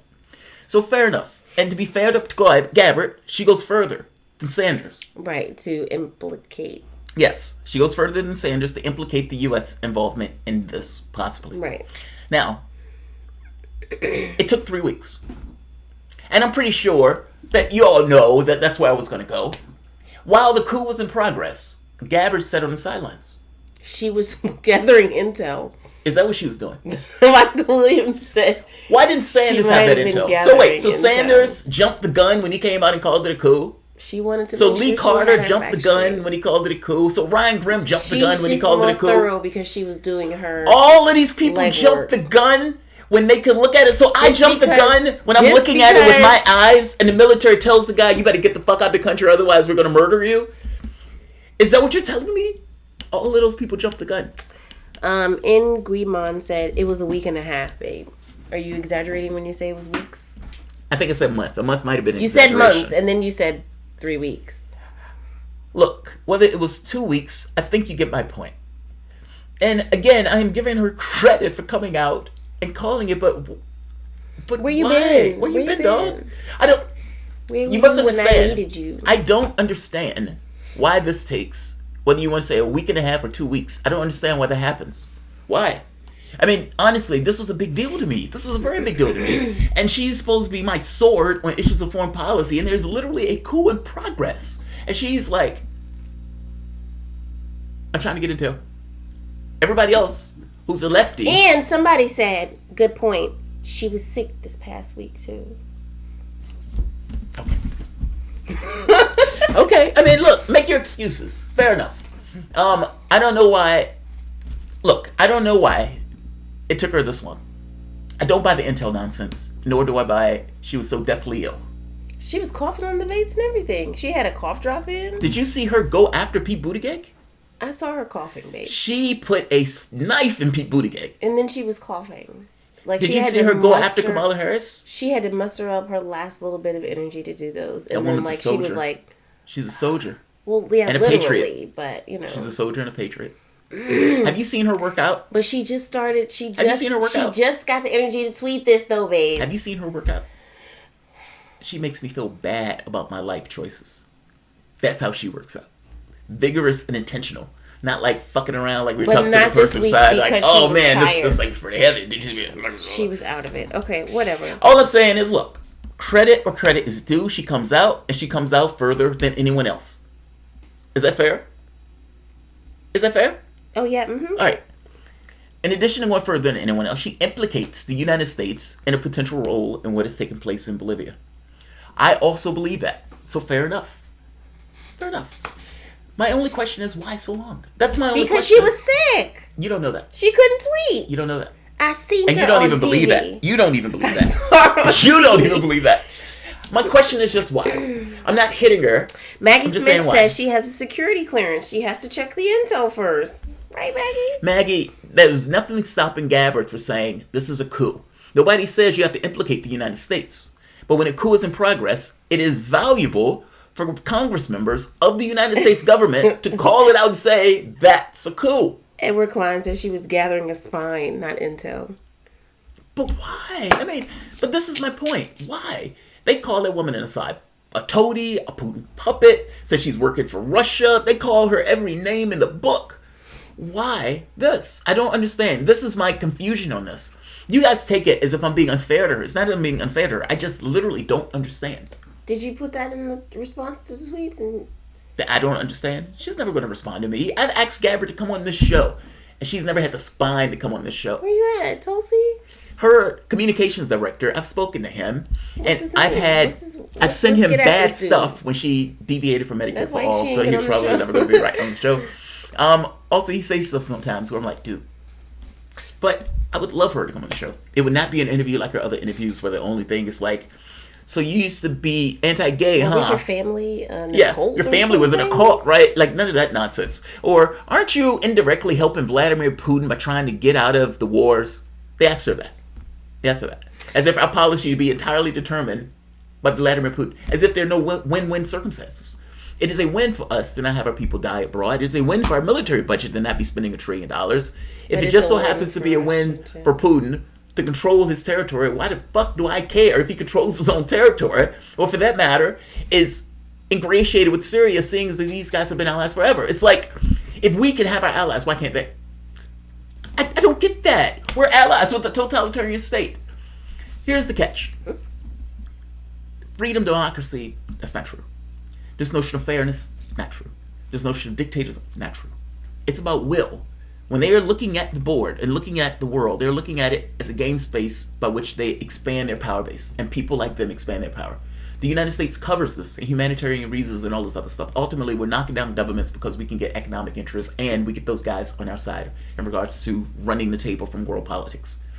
It's geopolitical. It's not entirely this notion of this guy's good, this guy's bad. Oftentimes, the people who are making the choices are making those choices in ways that advantage, you can say, us in geopolitical terms of having people in charge of governments that are patsies. Right now, in Bolivia, the person who's getting involved is getting rid of people from Cuba and Venezuela and all these places and aligning herself with U.S. policies. I would guarantee you that the lithium reserves that are in Bolivia will be sold to the Western company and not to that Chinese company. And the policy of Bolivia will start to look like U.S. interests in like some of these other areas nearby. Yeah. It's geopolitical influence. They wanted that lefty out because they wanted access to the things that lefty had. And capitalism and exploitation go hand in hand. The only way for you to be a billionaire is for you to fuck that guy over. The same thing is about to happen in Bolivia right now. Evo wanted to make the batteries, meaning they were going to get a ton of money and industry and all those things in Bolivia. If that happens and people have to pay more for batteries, it's disadvantageous for the capitalist class who have to pay more for those batteries as opposed to being able to just fuck them over in costs of raw materials and make those things themselves. From a capitalist standpoint, it's better for the Western company because that Western company can fuck over Bolivia. And that new government that's in office right now will do just that. All those people talking about capitalism and freedom and all this other nonsense. Or even the United States talking about freedom and democracy and the way that they frame their arguments. It's nonsense. It's all geopolitical politics. Winners and losers. Pick over the carcass of any country if we get the opportunity. Balthazar says TYT has grim prospects propping up a candidate who has voided her warranty. Maybe firing all their journalists again could help them. Well, Emma Vigeland does this too. Like, she would back up Warren on that stuff too. Yeah. Like, where she would come out and she went so far as to say that Warren's vagina was playing a part in the reason why she does politics in this way. Now, you raise your eyebrow and you're like, there's no way. Yes way. She said her being a woman makes her want to please everybody, and so she effectively lies in order to please everybody, and that is something that's just difficult as a woman because society has beaten that into her. And I'm like, God, that's sexist. That's so fucking sexist. But it's okay because another woman said That's so fucking sexist. Honestly, what's more true? You think she's a woman and trying to please everybody, or she's a political actor that's taking a political disposition in order to get through the primaries? Yeah. What's more true? She's a politician. Of course, that's more true. And Emma Vigeland is saying, I'm not too emotional to objectively look at this. Get the fuck out of here. Get out of here. Ryan Grimm is doing everything he can to get that woman to say, "Coo." Say it. Just say it. Please, for God fucking sake, just say the words, "Coo," please. I'll touch her buttocks afterwards. Please, just say, "Coo." Like, he's doing everything he can, and she wouldn't say it. She still would just, she didn't. Well, I mean, people need to have general elections in the military. Blah, blah, blah. And he's like, fuck sake. Yeah, he's like on the edge of his seat waiting. His reputation is on the line. He's been defending her. When she put out her Pete's plan, healthcare plan, Ryan Grimm says, this is a Rorschach test. If people don't buy her, they're going to think she's a fraud. And people that do, they're going to think she's politically savvy. And I'm like, You can't seriously say that. Like, nobody in their right mind politically believes Warren is going to get 2 bites at the apple. And all the energy that's going to be exerted for that one Pete's plan is never going to get to the point of Medicare for all. The more honest truth is, looking at it through my original lens, is that she wanted to run with Medicare for all just like the other candidates. And in this case, she got stuck with it when really she just wanted a public option. She just didn't want to say it. And so now she put out this plan that's unworkable, that nobody in their right mind believes is going to take place. And you don't believe me, believe the stock market. The healthcare stocks, when Warren put out this Pete's plan, jumped. They spiked because they thought, she's never going to get this plan through. That means we're okay. Why doesn't Ryan Grum know that? Why doesn't he know that? Do you understand what I'm getting at? And I like Ryan. I'm not trying to ding Ryan. I've been slightly aggravated with who I consider to be apologists for Warren because I think it gets in the way of people realizing she's full of it. But he was staying here and do his best to get her to say, just say coup. Just say coup. Right here, she does say it. It sure looks like a coup. She does say that. It does look like a coup. No, that's what they titled it. Yeah, Elizabeth Warren, Bolivia, sure looks like a coup. It's in quotes. That's not what she said. Well, that's not what we heard, but maybe at some part of the video she said, sure looks like a coup.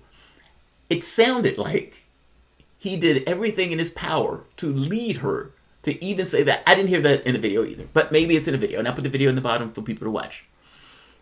Yeah, I'm not watching anymore. All I'm saying is, rational man looking at this.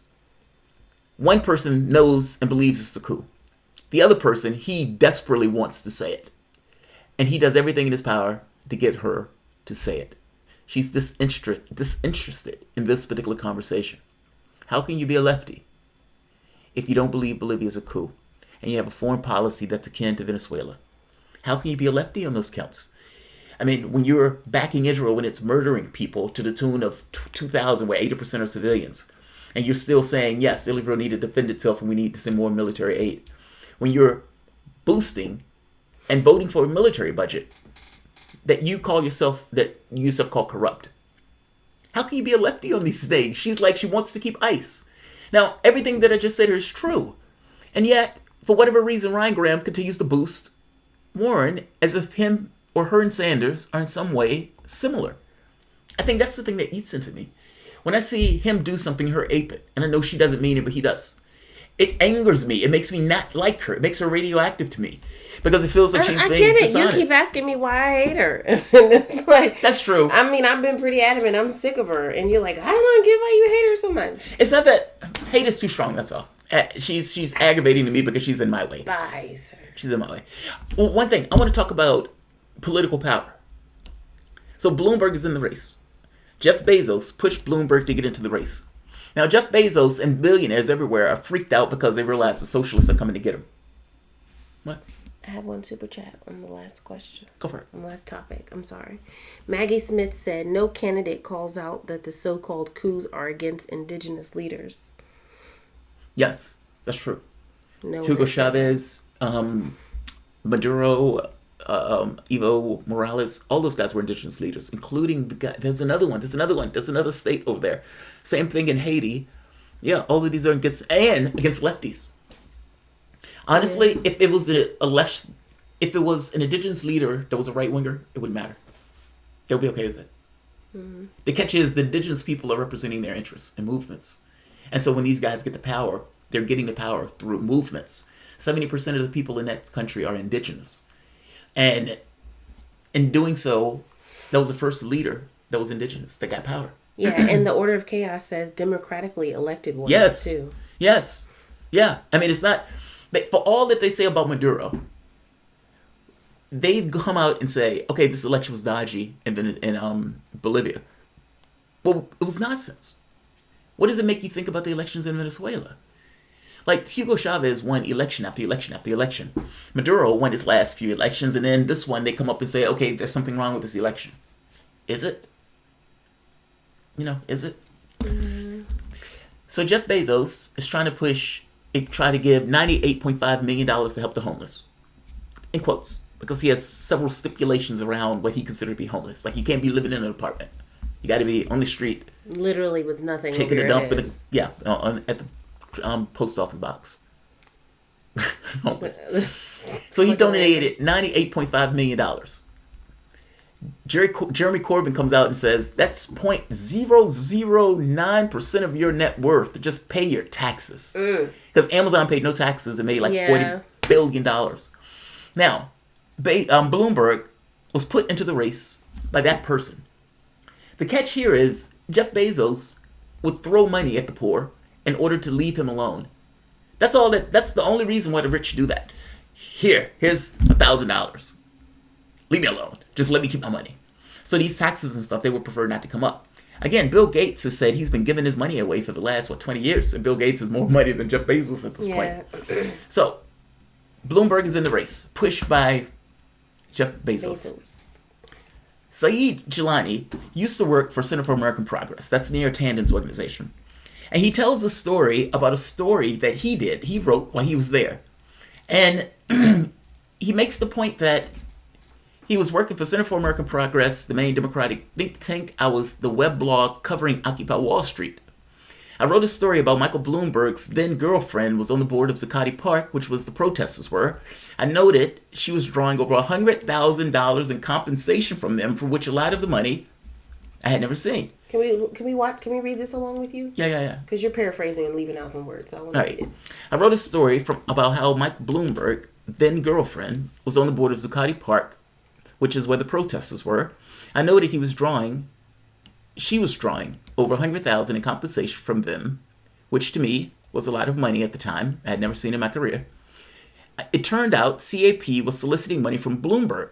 So President Neera Tanden wrote some emails to me and my boss scolding me over my story. Now keep in mind, the story that he wrote was true. This woman, who was a girlfriend of Michael Bloomberg, was getting $100,000 in compensation, apparently, from the park. She was on the board. So she was getting $100,000 from being on the board where the protesters were in compensation. Occupy Wall Street protesters. Right. He writes a story about it. Neera Tanden contacts him and scolds him for writing that story, making the point that she was soliciting money from Bloomberg. Then she said it was a load to go after his girlfriend. I mean, she was pulling in $100,000 in North Park. He just ordered police to clear the protesters. He deployed the riot police to do this. It was clear conflict of interest. Then she explained that December was always a tough time of year to be raising money for CAP. Bloomberg has given tens of millions, if not more, to liberal organizations, campaigns, nonprofits. I think over the course of his campaign, you will find a lot of folks are hesitant to say or do anything critical towards him because he has so much money and he's a giver. Understand what he mean by that. Bloomberg, with all of his billions of dollars, has given money all across from nonprofits. Even CAP, Center for American Progress. Neera Tanden was scared of doing a story about him because she needed the money that Bloomberg was going to give her. Mm-hmm. Meaning it created an immunity from stories, whether Bloomberg explicitly asked for it or not. Right. I don't have to ask you for this. And I've already given you cash. It was against his girlfriend. Yeah. It wasn't even, right, it was against his girlfriend. His point is, with Bloomberg in the race, all sorts of negative incentives come into play.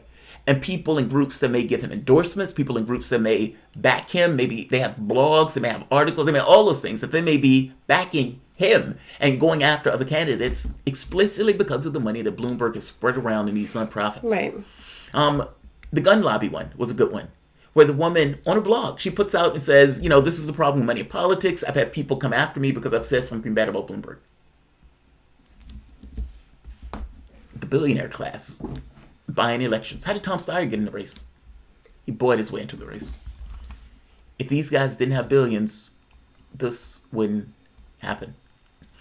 Listen to this. Listen to this. And give me your opinion. Just your opinion.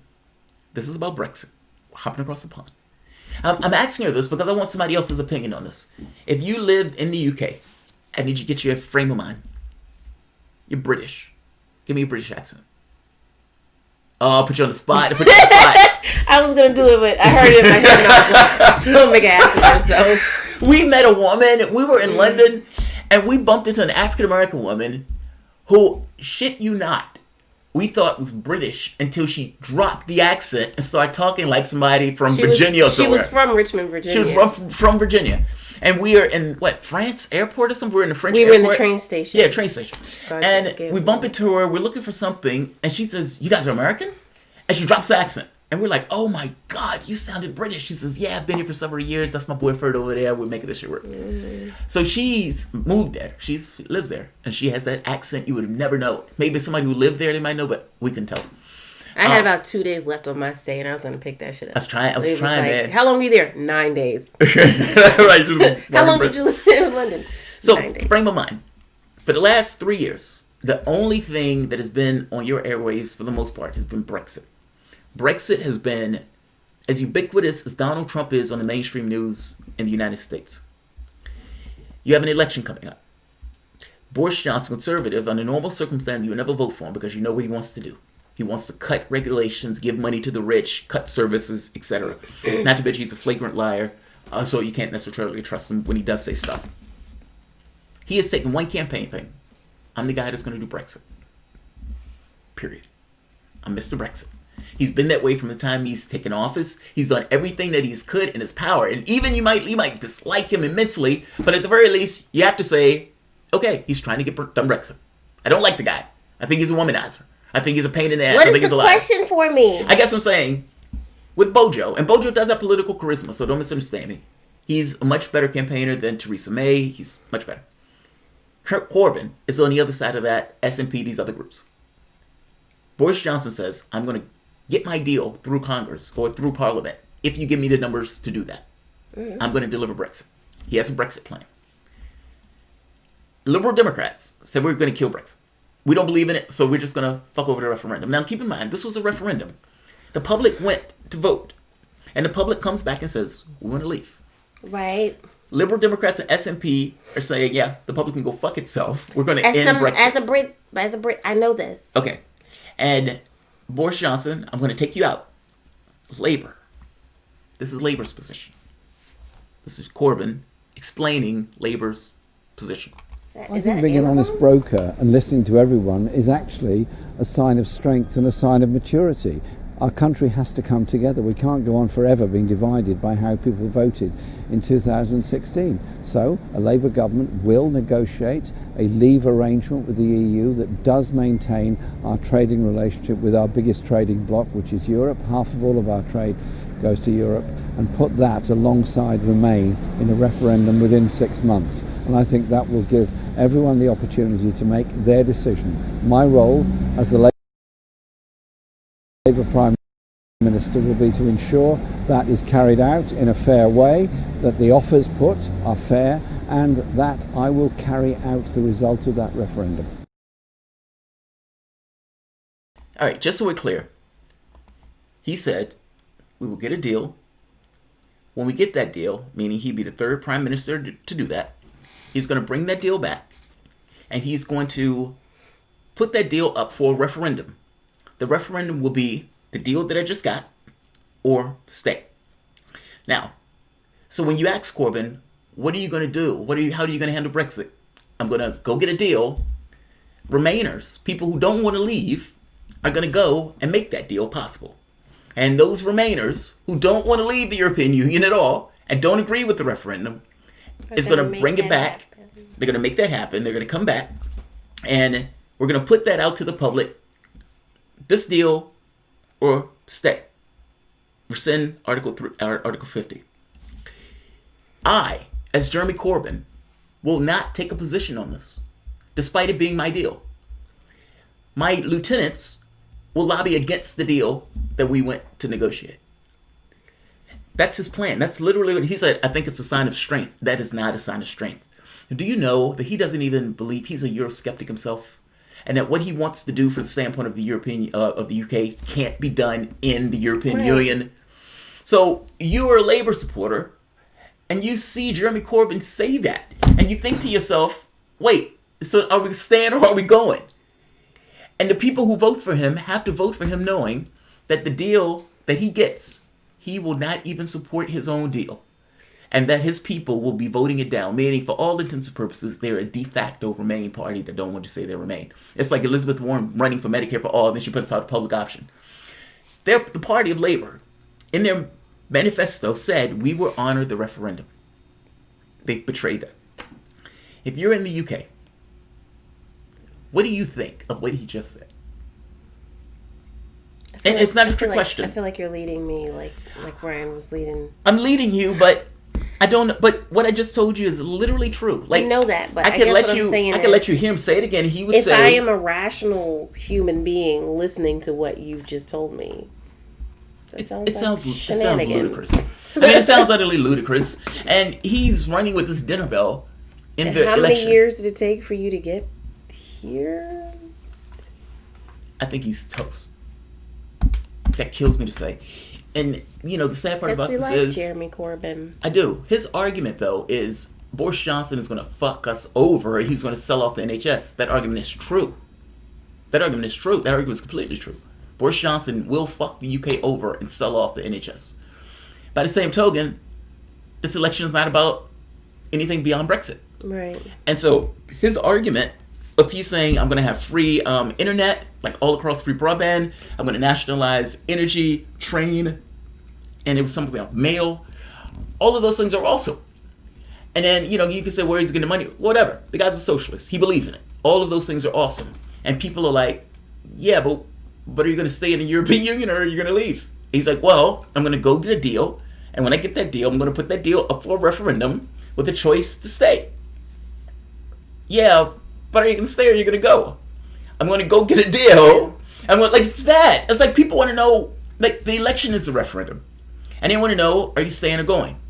And you can't answer that question because you don't know. And it looks like you're a de facto Remain party. So for people who want to stay or people who want to leave, looks at this and says, they're going to end up in stay. I mean, people who don't believe in Brexit are going to go work out a deal for Brexit. Why do we believe that they're going to work that out? What it comes across as a political stunt of sorts. That's what it looks like. And for whatever reason, Jeremy Corbyn is cowed. He has a lot of people around him who hate his guts, and they put him in a position that is difficult to run on. I mean, again, he's a Eurosceptic, left to his own devices. And this notion that this is strong, I mean, I don't think that's a strong position at all. If you are Eurosceptic and your party is trying to run in a race, you've just had a referendum, the public said they wanted to leave, and now you've tired the public out, you know, in all this way, and now you're telling the public that you're going to give the ability to ignore the referendum by putting it up for another referendum. Oh, also, he's going for 2 referendums. He has a referendum for Scotland, meaning on whether or not Scotland stays in the European Union or not. That's also one of the things that he's talking about, not in the first or second year, but people would have to deal with another referendum on Brexit and then another divisive referendum on the SNP. This is a fucking failure. Like, that's horrible. Matthew Wayne says Brexit will show that, and the establishment is scared about it. That's why they're slow dragging the people's decision on Brexit. The left is on the wrong side of history on Brexit. Yes. Koru says the referendum was rigged. No. The issue is the left looks at this as being all these people are racist. They misunderstand. Like, they think that because you had somebody like Nigel Farage that might have been ginning up racial hatreds in order to get people out, that was the only reason that they voted. It's kind of like Trump supporters. Are all Trump supporters racist? Of course, fucking not. Right. People vote for all sorts of reasons. If you castigate them as, oh, these people are racist, that's why they wanted to leave, I don't think that's entirely true. I mean, there are other reasons. I would argue that the reason Trump is in office is somewhat the same reason that Brexit took place. I mean, I think they're connected. I mean, I think all of these blow-ups are. But in this case, the elites were freaked out. They thought nobody would ever vote Brexit. Just like they thought nobody would ever vote Trump. Surprise. You can't fuck people over but so long and not have those people try to, you know, strike out in the ways that they have available to them. Fred Ag says Corbyn needs to hold a conference explaining what credit will mean and then hold a debate with Boris Johnson on the merits of Brexit. They just had a debate. What, 2 nights ago? Okay. No, I'm saying they did have that debate. The polling after the debate, believe it or not, Bojo is expanding his lead. Like, the Conservative Party has pulled ahead that much more, 13 points over Labour in this. And this is after the debate. So, there's all sorts of political wrangling that went into this particular position. But ultimately, he is in a position where he has had to run, and he's trying to convince the public in the UK, Brexit is important, but what happens after it is that much more important. And if you put me in office, these are the things that I want to do after having Brexit sorted out. Problem is, if he decides to stay, he can't do what he wants to do in the European Union. That's the first point. But the secondary point is, if you can't tell people whether you want to leave or stay, then you have a hard time in an election that is about Brexit. Yeah. And Bojo has entirely, with a laser focus, this election is about getting Brexit done, and I'm the guy to do it. So, my sympathies. I hope we can pull that out. Like last time around, Theresa May put out her manifesto, and her campaign fell to pieces. Now, Bojo is not the same type of campaigner as Theresa May, so fair enough, they're different animals in regards to campaigning. And the Tory manifesto was modest. I mean, I guess he didn't want to take any chances. But this election seems to be squarely about Brexit. And Labour voters are a little perturbed by the position that Labour is taking on this. Because as I explained to you, and I didn't, hide the ball, there was no bullshitting around with it. That's literally the position. It sounds ludicrous. Koru said, but Boris is an idiot. He is. But he's been bright enough to run this campaign. And I gotta be honest, he's not Trump. I know people like to make comparisons between Bojo and Trump. I don't think Bojo is like Trump. I think he's much smarter. And I mean that from the standpoint of political savvy. He is brutal in the way that he goes after his opponents, so there's that. Lies flagrantly also, but not anywhere to the degree of Trump. Patrick Seguin. Patrick Seguin says, Labour's surging after you're wrong. I trust my UK people. Labour is surging? I mean, I was just looking at the polling for Labour. All right, maybe you're right. I haven't seen it, but maybe you're right. Yeah, I haven't seen it. The last polling I checked after the debate, Labour was down 13. Labour was down 13 from Conservatives. And what was the other thing? Didn't you do a video on this? I did. Go check out the other video for the I even showed the polling for the Independent on this. Because you got specifics there. Yes. Because I'm heading out. We're going to end it here. Fading. Well, we did start at 7. All right, fair enough. I'll do this one on my own show. Peace. Which one? Joy and Reid. Oh, okay. Joy and Reid is seeing this Russian is your show. Propaganda everywhere. If you're doing it now, what the ham sandwich? What? I'll do it on my own show. This is your show. No, I mean... before we go, though, because this is Contributor Appreciation, we do have a couple of... Well, I have one announcement. We put a poll a week or two ago asking the patrons on the Patreon platform, did they want a few additional... Balthazar says pull up Streamlabs. Did they want additional Contributor Appreciation shows this week? Because we wanted to do something because it is Thanksgiving and to show, give thanks for the contributors. And so our poll came back. It was like 18 people said yes, do a couple extra shows and do a call-in segment. And 11 people said no, surprisingly. But I don't think that's surprising. I mean... Well, you said that last time. Well, only because if... I don't think people like to see other people, and suffer is the wrong word, but if they're looking at it from the standpoint of, they may have their own family time and everything else, and we don't necessarily have another show between those things. So we're gonna do the additional shows because the poll went out, and so I think maybe Wednesday or so, we'll give you guys some heads up on when those additional shows will be. But I'll be back for 1 or 2 more shows this week, and we will have a call-in segment. So if you are a patron, make sure you log onto the Patreon platform to get the call-in number. So, reading between the lines. I like this one. Do you find that supporters of certain candidates read between the lines of those candidates? I kind of appreciate that Bernie has had some bad positions and some lackluster ones, but at least most of his supporters admit and push him on those. Yes, there's a difference. Tulsi supporters don't do that. You can hate me for saying that. But Tulsi supporters will defend her across the board. Doesn't matter what it is. And Sanders, and they always have this weird tendency to bring up Sanders in a conversation. And it's like, yeah, but I criticize Sanders on that, so I don't get your point. I'm criticizing her on this. And you can look at my old videos. I've been kicked out of groups for criticizing Sanders. Like, I don't see the issue with saying this position of Sanders sucks. I don't like him saying Maduro's an evil dictator. That bugs the shit out of me when he says stuff like that. And some people say, well, didn't technically say dictator. He kind of wild on that point, but a bad guy before going into we shouldn't be getting involved in those states. Or the pushing the Russia stuff. Again, I attacked him on that. The backing Clinton, I attacked him on that. Like all of these issues that you may find lackluster, I have no issue in the world with saying that position sucks, especially when it runs afoul of my ideology.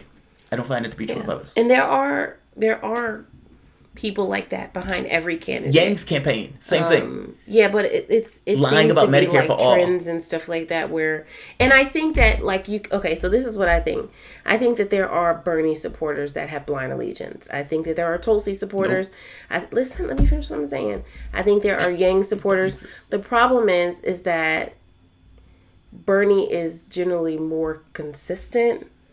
Whereas you get people like Warren and Yang or Tulsi that doesn't respond fast enough, and they have this blind allegiance, like they can't ever do anything wrong. Like, I don't know why they just slapped that baby, but there was a good fucking reason. You know what I mean? Like, this blind allegiance. And to be fair, I can't say it as an absolute. Because they have more. Right, well, I'm saying that because you're like, Tulsi supporters, and it's like, well, I can't say it as there an are absolute. people that do that, I think, behind every candidate, but there are some candidate that's fair. crews that but tend on to Twitter, do it more often. On Twitter, her supporters seem to be on it.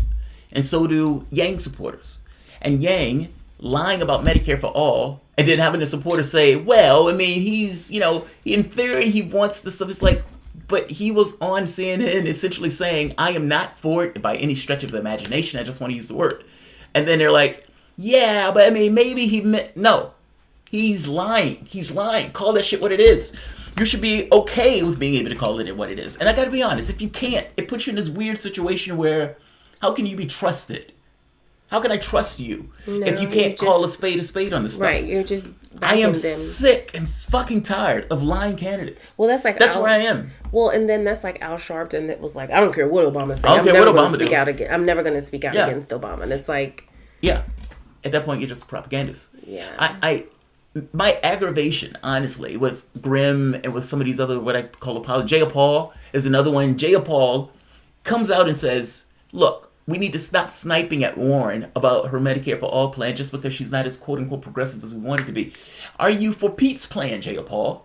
And if you're not for Pete's plan, how can you be for Warren's plan? You're talking about this only because she talks about it, Medicare for all. My point is, it subverts you ever getting Medicare for all by supporting somebody that doesn't really believe in it. I mean... Yes, I do. I do find supporters of other candidates have a hard time admitting that the candidate fucked up. Yeah. I do. And that fucked up is purely entirely based on ideology, meaning somebody may say they're a lefty, the candidate does something that's not lefty, and they still try to come up with some reason why it's okay. Just call it what it is. Call it what it is. I mean, Tulsi and the Kashmir is one of them. She's weak on issues of Kashmir. I have no idea what took her a week for the Bolivia thing when everybody else was calling it a coup. Stop watching the PM things. What PM things? Like weak. Oh, yeah. It was. I mean, by the same token, Sanders not being able to call cheating. I guess the point is that everybody misses a step sometimes. Yes, everybody is a person. You got to be able to call them out when they do. They're just horses in a race. They're human beings, so misunderstand me. But I'm saying from the standpoint of the way you go about like choosing candidates on ideological electability, all of these things, it shouldn't be that tightly wound where you can't say this is out of kilter with what I believe things should be. I mean, I think that same thing's for Grimm. I think that same thing is for Vigeland. I think that thing is for Jaya Paul. Even for me, everybody. Otherwise, there's no such thing as accountability in that process. Cannabis sativa. This is going back to the previous topics we were talking about. Cannabis says, why can't labor borrow stuff from the S&P? S&P, from a rookie perspective, seems to be poaching labor as a left-wing nationalist party. They are. But that's labor that lost that vote, not the other way around. Like, I understand what I mean. The S&P eats labor's lunch. It wasn't always that way, if I'm not mistaken. That's something that labor just lost ground on. The S&P just gobbled them up. Yeah. I mean, but that's not S&P's fault. That's not labor. The catch here is labor is talking about working with the S&P. The S&P has come out saying that they're open to working with labor in order to stop Boris Johnson from taking power. So if these two get enough votes, then there may be a group, meaning these two working together in order to kind of stop Bojo from getting in the election with a Labour-held government. That's the only path Corbyn is ever going to take power in this case. So, yes, the SNP is eating lunch as a left-wing party. By the same token, nobody forced or, Labour dropped those seats themselves. The SNP won. I don't, is what it is. All right. I'm dragging ass. I've been working all day and now most of the night. Me too. Okay. Say something smart. I didn't say anything. I just said okay. Just said okay, dog. I don't know why you threatened me for saying okay. What's wrong with my okay? You be always trying to make it seem like I don't work. Wait. What's wrong with my okay? Because you like, okay. So we're getting back to the beginning. We're ending at the beginning. The okay in and of itself is not enough to understand what I'm trying to get across. This was my point the whole time. This was my point. Saying a word. How long we been on the stream? In no way gets across exactly what the individual is talking about. Go back to 2 hours ago when Jamarl told me it takes 3 adjectives to get across the point. I don't think I said that. Yes, you did. I don't think I said that. Yes, you did. All right, I'm going to bed. Aisha, not gonna lie, you were way off base on that accusation. Adam Bell, What accusation? Screw you, Adam. Okay? You don't live here. So wait a minute. So let's clean it up to make sure we're talking about exactly what we're saying. It's unfair for me to say that all Tulsi supporters are that way. That's not true. Oh, I thought he was talking about because I said your okay was funky. Nor do I think all Yang Yang supporters are that way. There's some people who are more passionate than others, and the people who I meet for Tulsi tend to be that way. So that's not my entire world.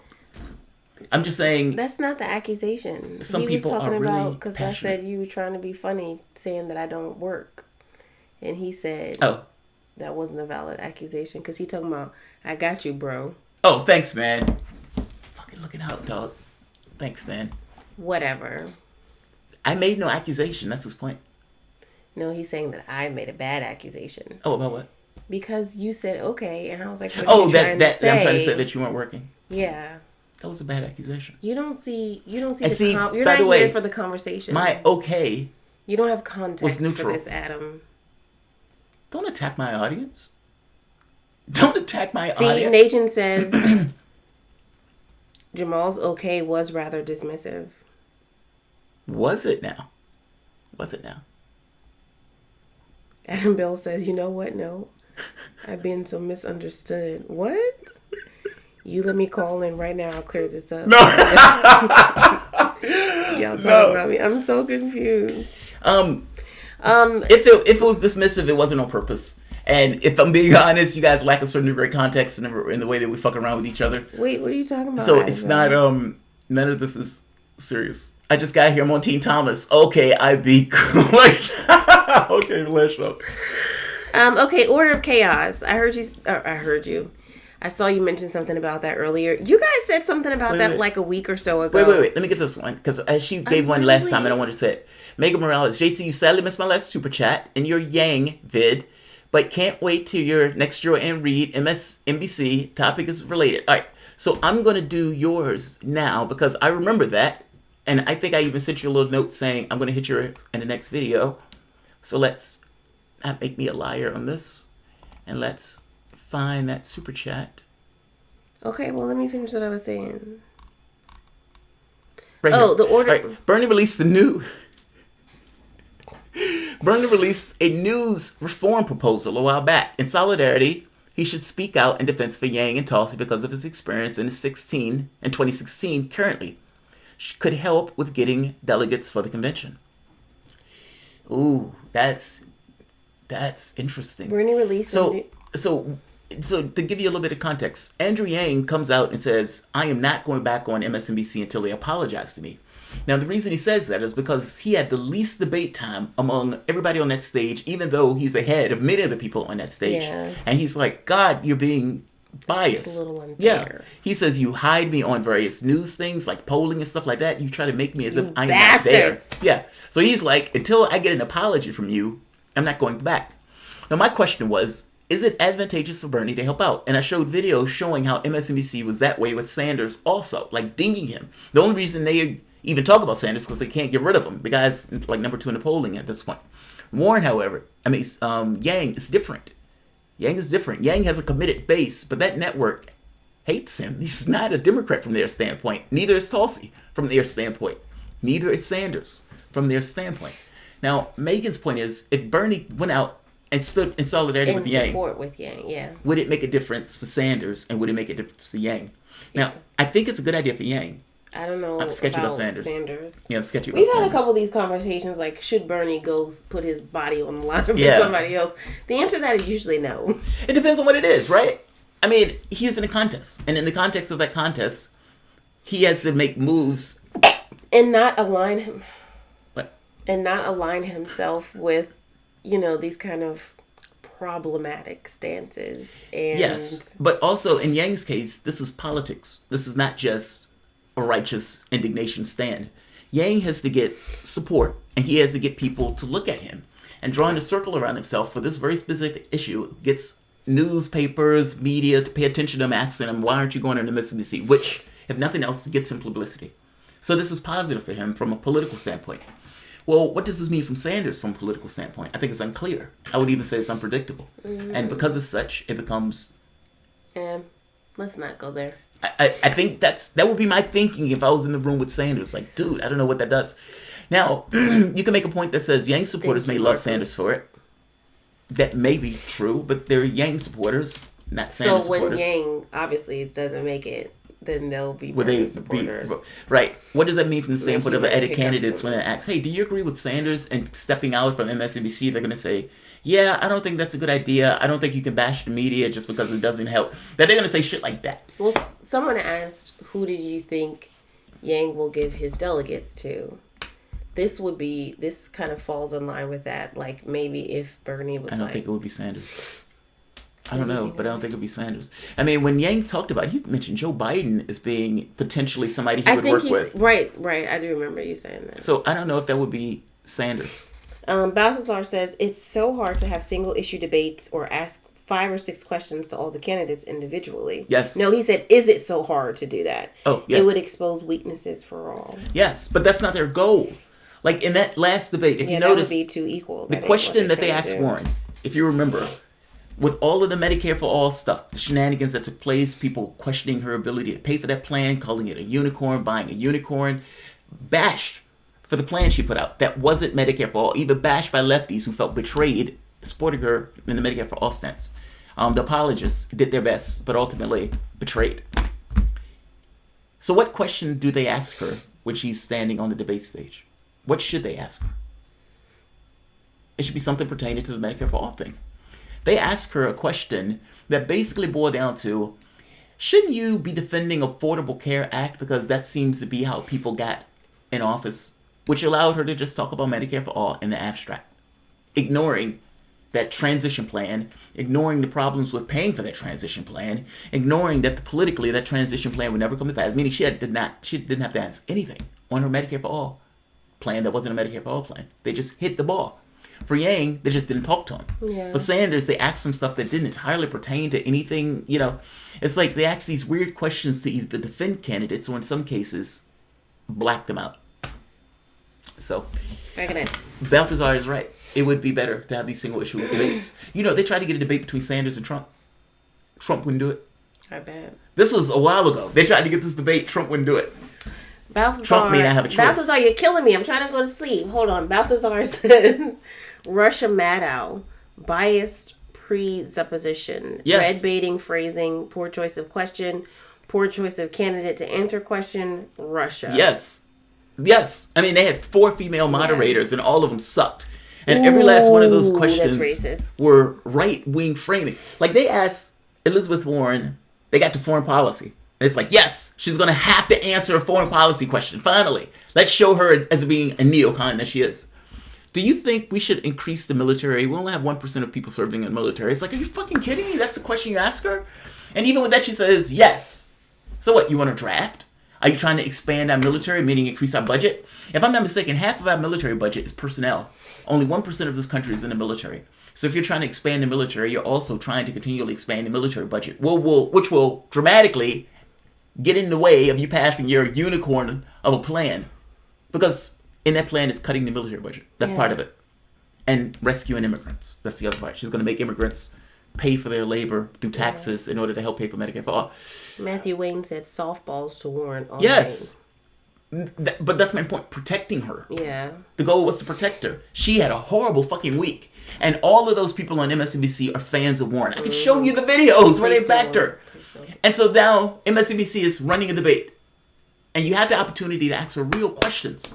And they don't do that. The goal of it wasn't to I need her to look good. Clarify who these people were. The goal was to essentially skate over it. Balthazar, are more people in the military or in prison? 1% of this country are in military. I don't know the percentage in prison. It's more people in prison than it is in the military. I would imagine so.